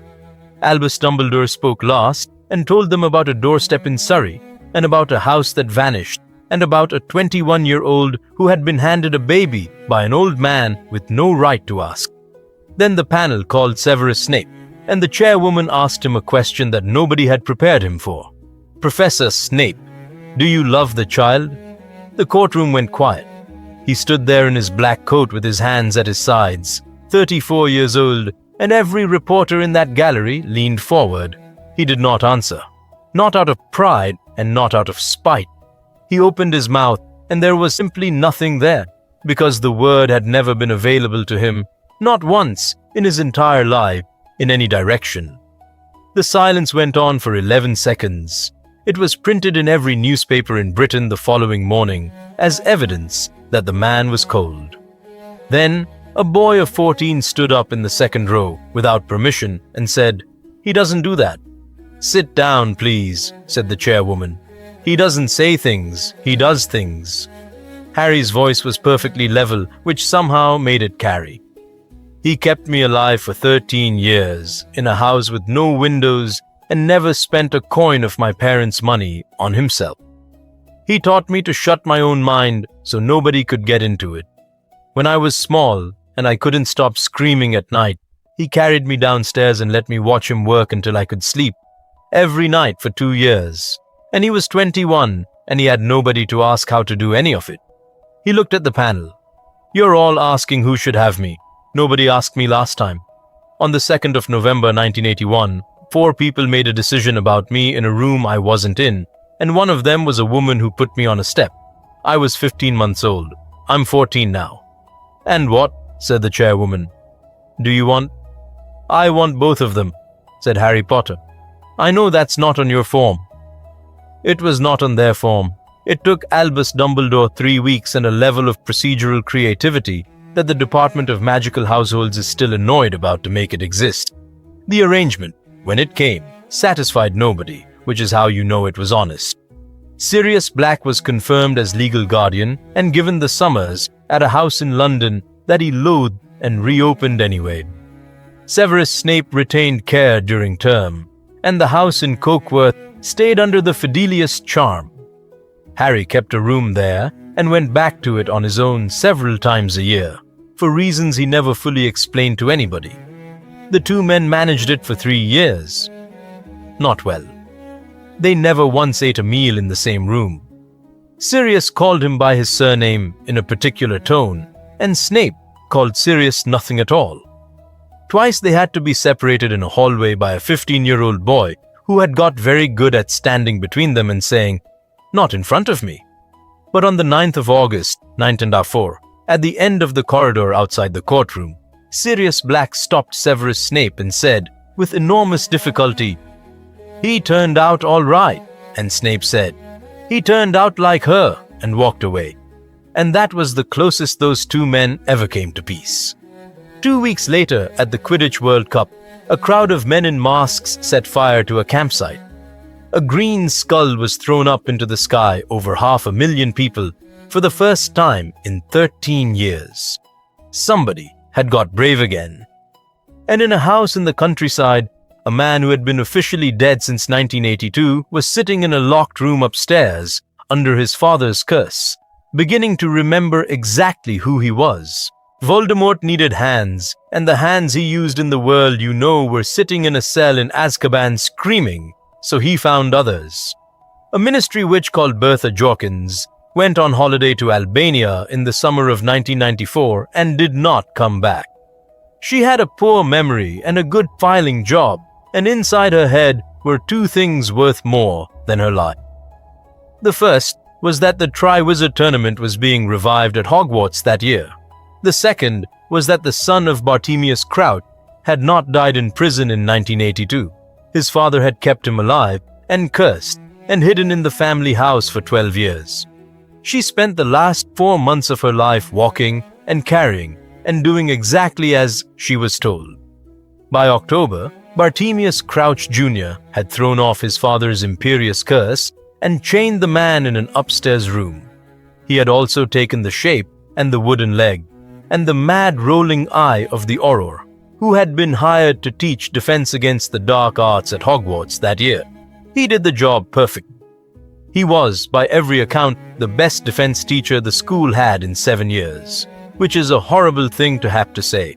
On the 31st of October 1994, an enchanted goblet in the Great Hall spat out a fourth piece of paper with a 14-year-old's name on it. You know the shape of that year. There was a tournament for students of 17, and a boy of 14 was bound into it by a contract nobody could break. There was a school that decided he had cheated. There was a newspaper that made a meal of it. There was a potions master who said one sentence in the ante-chamber, in front of 5 headmasters and a ministry official, in a voice that made the fire in the grate go out. He is 14 years old, and you are going to feed him to a dragon because of a piece of parchment. There was also a man in London who wrote to his godson every second day. Once he turned up at Hogsmeade as a large black dog in the snow because he could not sit still. Here is what the tournament looked like when the champion was a boy who had been raised in a dungeon by a man who valued preparation above courage. He did not fly at the dragon. He could fly by then, competently, unremarkably, and he had spent enough of his life being told to know when he was outmatched.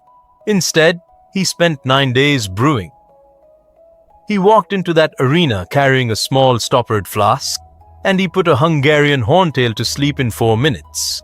He had adjusted the solution twice himself, and 2 of the judges asked to see it afterwards. The crowd was disappointed. It was not a spectacle. It was the most professional thing anyone in that stadium had ever seen a schoolchild do. He did not use gillyweed in the lake.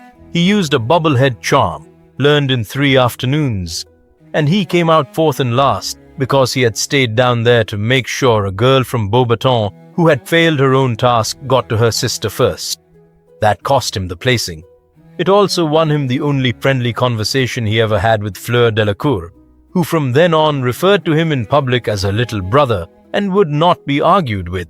And in the maze in June, when a sphinx and then a boggart came at him, he shut his own mind like a door and walked past both of them, because he had been doing that since he was 7. He reached the cup at the same moment as Cedric Diggory, who was 17, decent, and slightly embarrassed about the whole tournament. They argued about it for 20 seconds. They took it together. The cup was a portkey, and it put them down in a graveyard 300 miles away in Little Hangleton at 11 o'clock at night. What happened there took 9 minutes. Cedric Diggory died first because there was no reason for him to be alive, and Voldemort had never in his life seen a reason to keep anything. He had time to say one word. Harry Potter was 14 years old and could not reach him. Then there was a stone cauldron and a ritual older than the ministry and 3 ingredients. bone of the father, taken from a grave in that churchyard without permission, flesh of the servant, given willingly, which is why Bartimaeus Crouch Jr. spent the rest of his life with one hand, and blood of the enemy, taken by force, from the arm of a boy, tied to a headstone.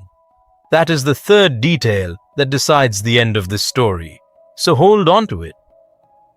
In June of 1995, Lord Voldemort put Harry Potter's blood inside his own new body because he wanted the one thing that had beaten him, and he took it, and he did not understand what he had taken. He came out of that cauldron thin and white and shining, and he called his people, and they came. Lucius Malfoy came. He knelt in the mud in a mask, and he was forgiven, more or less, and he had one piece of information to offer that made his master turn round very slowly.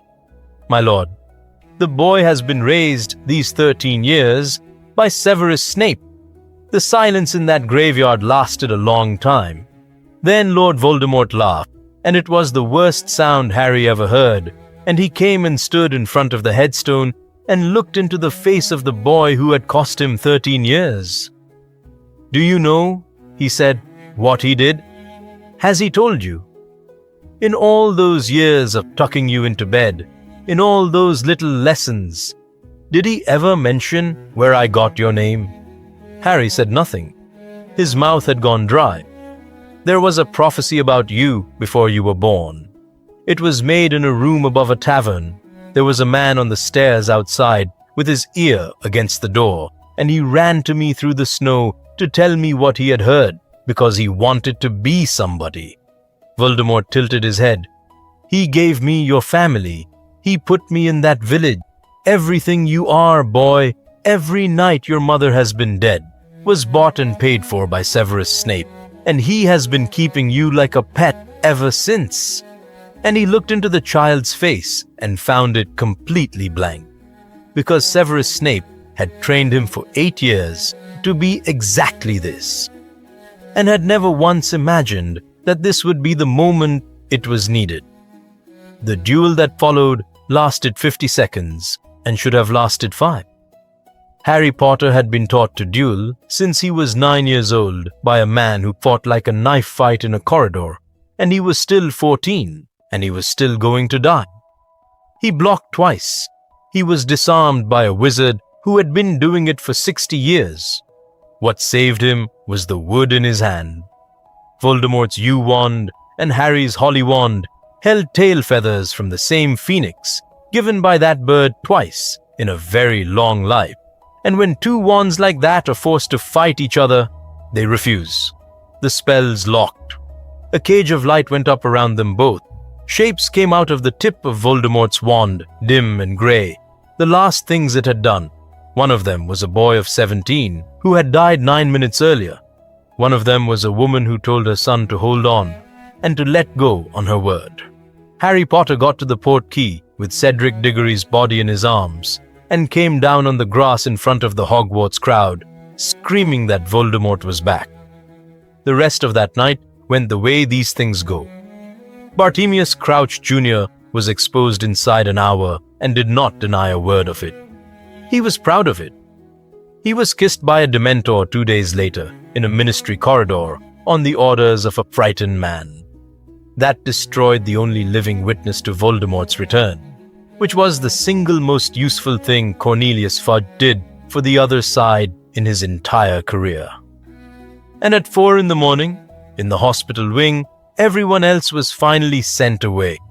Harry Potter lay on his side with his face to the wall, while a man sat down in the chair beside the bed the way he had done since 1981. "Don't," said Harry.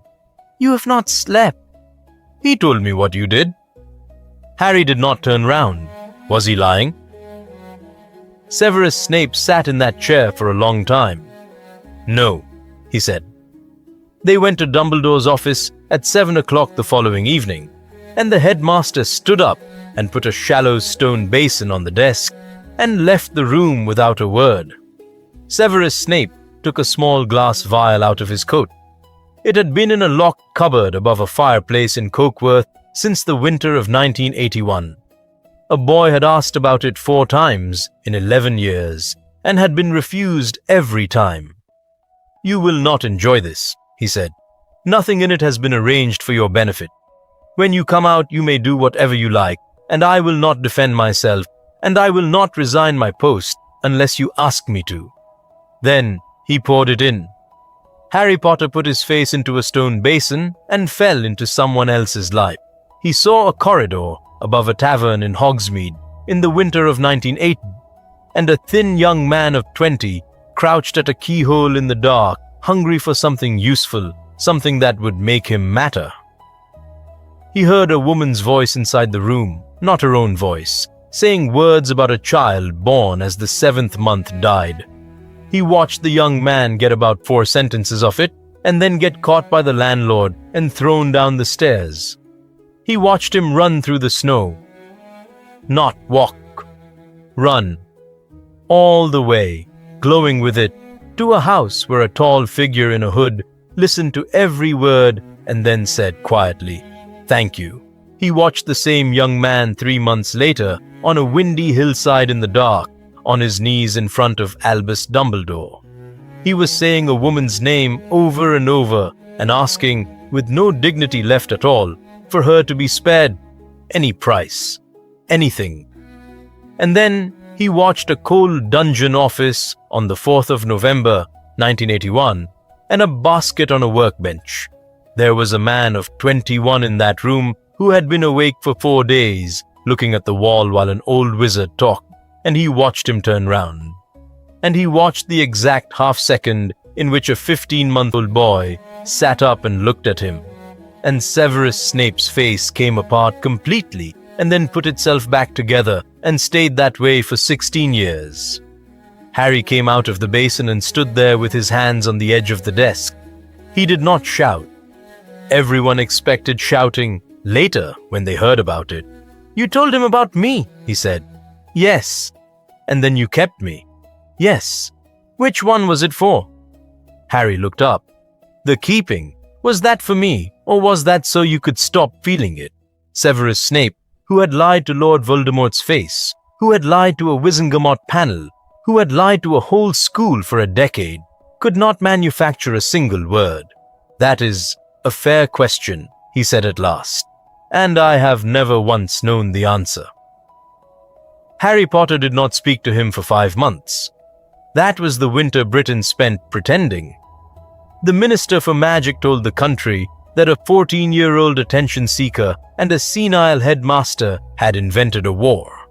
A woman from the ministry called Dolores Umbridge was installed at Hogwarts to make sure nobody taught the children anything they might need. She was small, pink, extremely polite, and she took Severus Snape apart in front of his own class 3 times a term with a clipboard and a smile. She banned the defense practicals. She put Harry Potter in detention 19 times for saying, out loud in a classroom, that he had watched a boy die. Which is how 30 students ended up in a room on the 7th floor that nobody could find unless they needed it, being taught defense by a 15-year-old. Ron organized it. Hermione put the enchantment on the sign-up list. Neville Longbottom, who had been terrible at everything for 4 years, turned out to be a natural at the moment he was allowed to be angry. And Ginny Weasley beat every boy in the room by February. And in December, the thing this timeline had been building towards since a 7-year-old learned to shut his mind, arrived, and cost more than anything else in this story. Arthur Weasley was on night duty in a corridor deep under the Ministry of Magic on the 18th of December 1995, guarding a door because Lord Voldemort wanted what was behind it. A snake came out of the dark and it very nearly took his arm off, and he was still alive at midnight, and he was found at 6:20 in the morning. He died in St. Mungo's Hospital on the 19th of December with his wife and 6 of his 7 children in the room. There was no warning. In another version of this story, a boy had a nightmare that night through a connection he did not understand and woke up screaming. And the order got to that corridor in 11 minutes, and Arthur Weasley came home. Harry Potter slept through it. His mind was a locked room. It had been made into a locked room, carefully, over 8 years, by a man who did it to keep him alive. He worked that out entirely on his own, in the hospital corridor, standing next to Ron. He tried to say it. Ron Weasley, whose face was grey and who had not sat down in 14 hours, stopped him with one hand. "Don't you dare," said Ron. "Don't you dare take this and make it about you. He was my dad." They did not speak about it again for 2 years. When they did, on a hillside in Scotland at 17, Ron said the only thing that ever helped. You know what he'd have said about it? He'd have wanted to know how the mind thing worked. He'd have asked you about 100 questions and taken notes. It was Luna Lovegood who broke the 5 months. She was a 4th-year Ravenclaw who said whatever was in her head in the order it arrived, which made her the only person in that castle capable of this particular conversation. She sat down next to Harry in the courtyard in March and said, without any preamble at all, that she thought the newspapers had got the potions master wrong. "He hasn't got a kind face," she said, "but he has got a guilty one, and guilty people are usually the ones still doing something about it. My father says the worst men he ever met were the comfortable ones." Harry looked at her. "He told Voldemort where my mother was." "Yes," said Luna, "and then he spent his whole life on you. Both of those are true, and you have to keep both, which is dreadful. But there it is." She stood up and brushed the grass off. "I do think you should talk to him, though. He looks like he isn't eating. He went down to the dungeons that night. He did not forgive him. That took years, and it was never announced, and it never became a scene. He knocked, and he sat down at the other end of the workbench, and he said, 'Show me how you did the sleeping draught for the dragon. Properly. Not the version you gave the judges.' And Severus Snape, without one word, got up and fetched the scales. 2 years of war can be told in the things that happened because of the choices in this story, so that is how we will tell them. Lord Voldemort spent the first half of 1996 trying to get his hands on the prophecy record in the Department of Mysteries and failed. Those records can only be lifted by the people they are about, and the boy they were about had a mind like a shut box and could not be reached or tricked or dreamed into walking down there. Nothing worked. In the end, he came to the ministry himself in June, in front of 200 witnesses, and duelled Albus Dumbledore in the atrium, and lost the argument and left. Cornelius Fudge resigned within a week. Dolores Umbridge went with him, sideways, into a smaller office with a grander title, which is how that sort of person is usually punished. That is the good news, and it is the last of it. In the autumn, the Dementors of Azkaban stopped taking orders from the ministry and went over to the other side, and the prison opened. Among the 11 who walked out was a small balding man with a silver hand who had been given a life sentence in 1994. Peter Pettigrew went back to his master and served him for another 2 years. And nobody who cares about justice should feel comfortable about that. He died in a corridor of Hogwarts on the 2nd of May, 1998. Nobody has ever been certain who did it, and nobody has ever gone looking. In the summer of 1996, Albus Dumbledore came back to Hogwarts with a black shriveled dead hand. He had found a ring in a ruined shack, and it had a curse on it that was designed by Tom Riddle personally.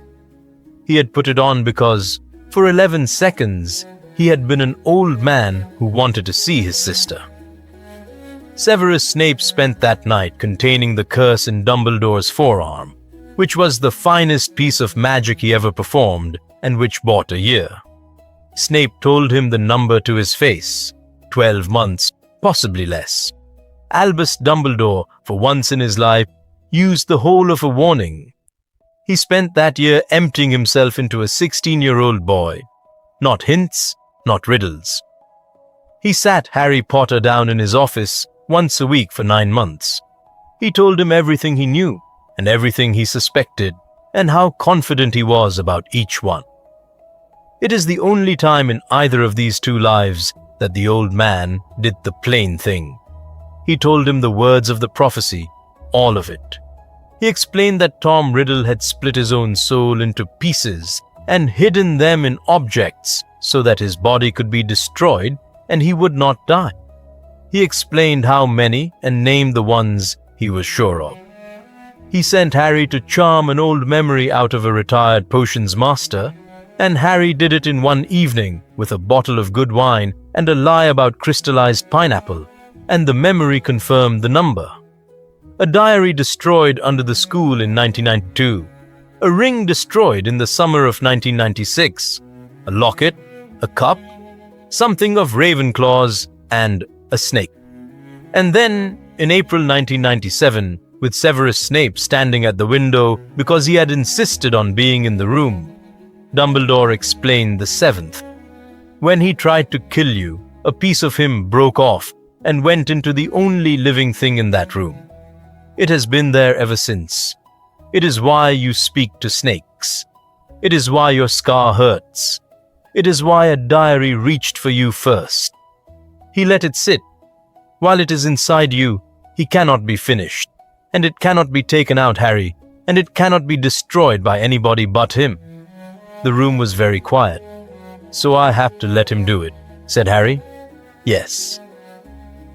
The sound that Severus Snape made was not quite a word. He crossed the room. He stood over the desk of the greatest wizard in the world and said, in a voice that had gone completely flat, "You have known this since he was 12 years old. I have suspected it since he was 1. You gave him to me."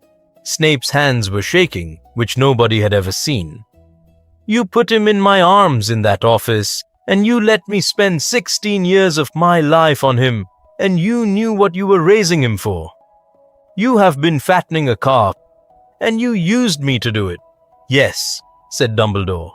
"That is exactly what I have done. I will not insult you by softening it, and I am not sorry, because there was no other way to keep him alive long enough to matter, and because I did not expect you to make such a thorough job of it." Severus Snape spent the last year of his employer's life looking for another answer. He read every text in the restricted section, and 4 he was not supposed to have. He wrote to a cursebreaker in Egypt under a false name. He spent his nights on soul magic, which is not a field that rewards anybody, and he came out of it in February with nothing but the certainty that the old man was right. That is the failure at the center of this story, and I want to be honest that it is a failure. There is no clever way out. The best mind for potions in Britain, given a year and a personal reason, could not save that boy. What he could do was teach him a locked mind and mend his hands twice a term and sit in a chair. Draco Malfoy spent the same year trying to murder the headmaster because his father had failed at the ministry, and a 16-year-old had been handed the punishment. He was very bad at it, thank God. And on the 12th of June 1997, there was a broken cabinet downstairs, letting Death Eaters into the castle. On the top of the astronomy tower, Draco Malfoy stood in front of a dying man with his wand up and his arm shaking, and could not do it. He never did. Whatever else he became, and he became something fairly ordinary in the end, Draco Malfoy never killed anyone. Bellatrix Lestrange came up those stairs to do it for him, and found Severus Snape in the doorway. The duel that followed took the roof off the tower and did not settle anything. The Death Eaters were driven out of the school that night. Albus Dumbledore was not killed. He simply ran out of time, 3 days later, in his own chair, in the middle of a sentence about the locket, and he died undefeated, which he had been arranging for rather longer than anyone realized. Sirius Black died on the 8th of July, 1997. It happened at the house in London during the move, when everything in the order was in the wrong place at once. His cousin Bellatrix came through the door of the drawing room, and he stepped in front of a boy who was not quite 17, and shouted at him to run. Harry did not run. It made no difference at all. Snape got Harry out of that house. He had to do it physically. and he took a curse across the back doing it, and he never mentioned it afterwards. They buried Sirius Black next to nobody, because there was nobody left of his family that he would have wanted. It rained. Remus Lupin said 11 words and could not finish. Harry Potter stood at the graveside with 3 years of a proper guardian in his hands and no way to put them down, and understood that he now had one adult left. The hunt took 10 months, and it was mostly cold, wet, and undignified, and 3 17-year-olds did it. The locket was found because of a house elf. Creature had belonged to the Black family for a very long time. He had watched Regulus Black die, getting that thing out of a cave in 1979, and had been trying to destroy it ever since, with a butter knife and no instructions. When Harry Potter asked him, politely, and listened to the whole story without interrupting, the old elf wept into a saucepan and then went and fetched it from a thief in 9 days. Creature spent the last of the war in the kitchen at Grimmauld Place, feeding the order, and he outlived every single person he had ever hated. Nettle, who was older than Creature and deafer than a door, was in the Great Hall on the 2nd of May, with every other elf in that castle, going at ankles with a kitchen knife. She retired the following year. She still had a small wooden horse on wheels in her cupboard, which she had never explained to anybody. The cup was found because of Narcissa Malfoy, who came alone to a road outside Ottery St. Catchpole in November 1997, and did not apologize for anything, and made a trade, her son's name off every list, in writing, from the Order, and afterwards from the Ministry. In exchange, she gave them a vault number at Gringotts, and the name of the goblin who could get them into it. She did not ask about the war. She asked whether Severus was still alive, and was told that he was, and said, "Good," and walked away. The break-in was a disaster. It worked and it was a disaster, and they got out on a dragon and lost every advantage of surprise they had, and by that evening, Lord Voldemort knew that his soul was being hunted. The diadem was in a room in the castle they had all grown up in, which is why it ended where it ended, on the 2nd of May, 1998. Neville Longbottom had been running Hogwarts from inside for 8 months by then. Him and Ginny Weasley and Luna Lovegood, a resistance made of teenagers passing notes in a room that only opens for people who need it. When Harry Potter came back through a tunnel into that room at 11 o'clock at night, there were 40 of them waiting. Neville said, "We have been ready since Christmas," and did not smile. He had a face full of new scars and had stopped smiling in about February. The battle lasted until dawn. Molly Weasley killed Bellatrix Lestrange in the Great Hall in front of half the school.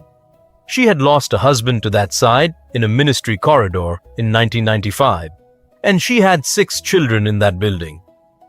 There is not much more to say about it than that. Remus Lupin died on the marble staircase, and it was not the moon, and it was not the wolf. It was a curse from behind, from a masked man, at 4 in the morning, which is a very ordinary way to lose a very good man. Nymphadora Tonks did not die. She lived because a boy she had made laugh on a dungeon staircase in 1984 got to her across 40 feet of the entrance hall in under 4 seconds. He put her behind a fallen pillar with 3 broken ribs and a son at home who was 11 weeks old. She named that boy Teddy after her father. Harry Potter is his godfather, and it is the only official position he has ever cared about. Somewhere in the middle of it, a snake died. Neville Longbottom took Nagini's head off with the sword of Godric Gryffindor in the courtyard, standing on a pile of rubble with a hat on fire, and the last piece of Tom Riddle's soul outside a human being went out, which left 1. They had this conversation at 20 past 4 in the morning in a broken corridor on the ground floor, and it lasted 40 seconds. "No," said Snape. "You've had a year," said Harry. "You said there was nothing." "I have had a year, and I have not finished. He's killing people in the grounds while we stand here." Harry's face was perfectly calm. It was the worst thing about the whole night. You taught me how to make my face do this. You taught me to walk into a room having already decided. You did this. Severus Snape stood in the wreckage of a school he had taught in for 17 years and said, "Then I would like to unteach it. You can't. No." There was a pause. There was fighting somewhere above them. "When it's over," said Harry, "there's a thing I've asked you about twice and you've never done. I am aware. Do it after." And then he walked out through the broken doors and across the grass and into the forbidden forest to be killed. And he was 17 years old. What happened in that clearing is between him and a man with no nose and about 30 followers, and it took under a minute. He did not fight. He put his wand away. Lord Voldemort raised a yew wand at a boy, standing perfectly still, and cast the killing curse, and the fragment of soul that had been riding in that scar since October 1981 was destroyed by the only person in the universe who could destroy it. And Harry Potter did not die. In June of 1995, in a graveyard in Little Hangleton, Lord Voldemort had taken his blood and had tied his own existence to the boy's and had made himself the anchor that held him. He also, in that clearing, did something he did not understand. He killed a boy who had walked in willingly to save the people in that castle. That is exactly the shape of what Lily Evans did on an upstairs landing 16 years earlier. The same old magic, the same refusal, laid over 1,000 defenders at once. For the rest of that night, curses cast by Voldemort's side simply did not hold. The end came in the Great Hall at 5:10 in the morning, with the sun coming up through the broken window and about 300 people watching. Lord Voldemort had a wand he had taken out of Albus Dumbledore's tomb, which had belonged to a master who died undefeated and had nothing left to give anybody. He was out of Horcruxes, out of a snake, out of the peace he had put in the boy, and out of anything to stand between him and what he had spent 70 years running from. He cast a killing curse at Harry Potter. Harry Potter cast a disarming charm. Nobody has ever been able to explain to anyone's satisfaction exactly what the curse struck on its way back. The plainest version, the one Harry gives when he's asked, is that Tom Riddle had spent his whole life making himself the only target left in the room. He fell, and he did not get up, and he was very small on the floor. 3 weeks later, in a dead town at the end of a river, there was a kitchen with the light on. The secret had been given away on purpose in June to anyone who asked, until there was no secret left. The postman had started coming again, and a woman 2 doors down had come round with a plant, and a great many questions, and been given tea, and no answers at all. Harry Potter, who was 17, and who had spent a fortnight being photographed, sat at the table with his hands round a mug. Severus Snape was 38. He had been offered an Order of Merlin and had sent it back in the same envelope. He was washing up badly because he had never once used the correct amount of soap in his life. "You said after," said Harry. Snape stopped, with his hands in the water. "I did." He dried his hands. He took his wand out. He stood in the middle of that small kitchen for a long moment, and then he said the incantation quietly, the way you say something you have never wanted a witness for. A doe came out of the end of his wand. She was silver and slender, and she filled the room from the sink to the door. She turned her head and looked at the boy at the table with black hair and green eyes. She did not startle, and she did not go. Harry Potter looked at her for a long time. He did not need anything explained. He had spent 16 years learning to read a face that gave nothing away, and he was extremely good at it. And it was the only thing he had ever been given that he still wanted. "That's her," he said. "Yes. It's been her the whole time, since before I was born." "Yes." The doe stood in the kitchen, made of light, in a house with the windows unboarded. And Severus Snape, who had never in 38 years managed to say the word, put his wand down on the draining board and said, "I would have done it anyway if she had never existed.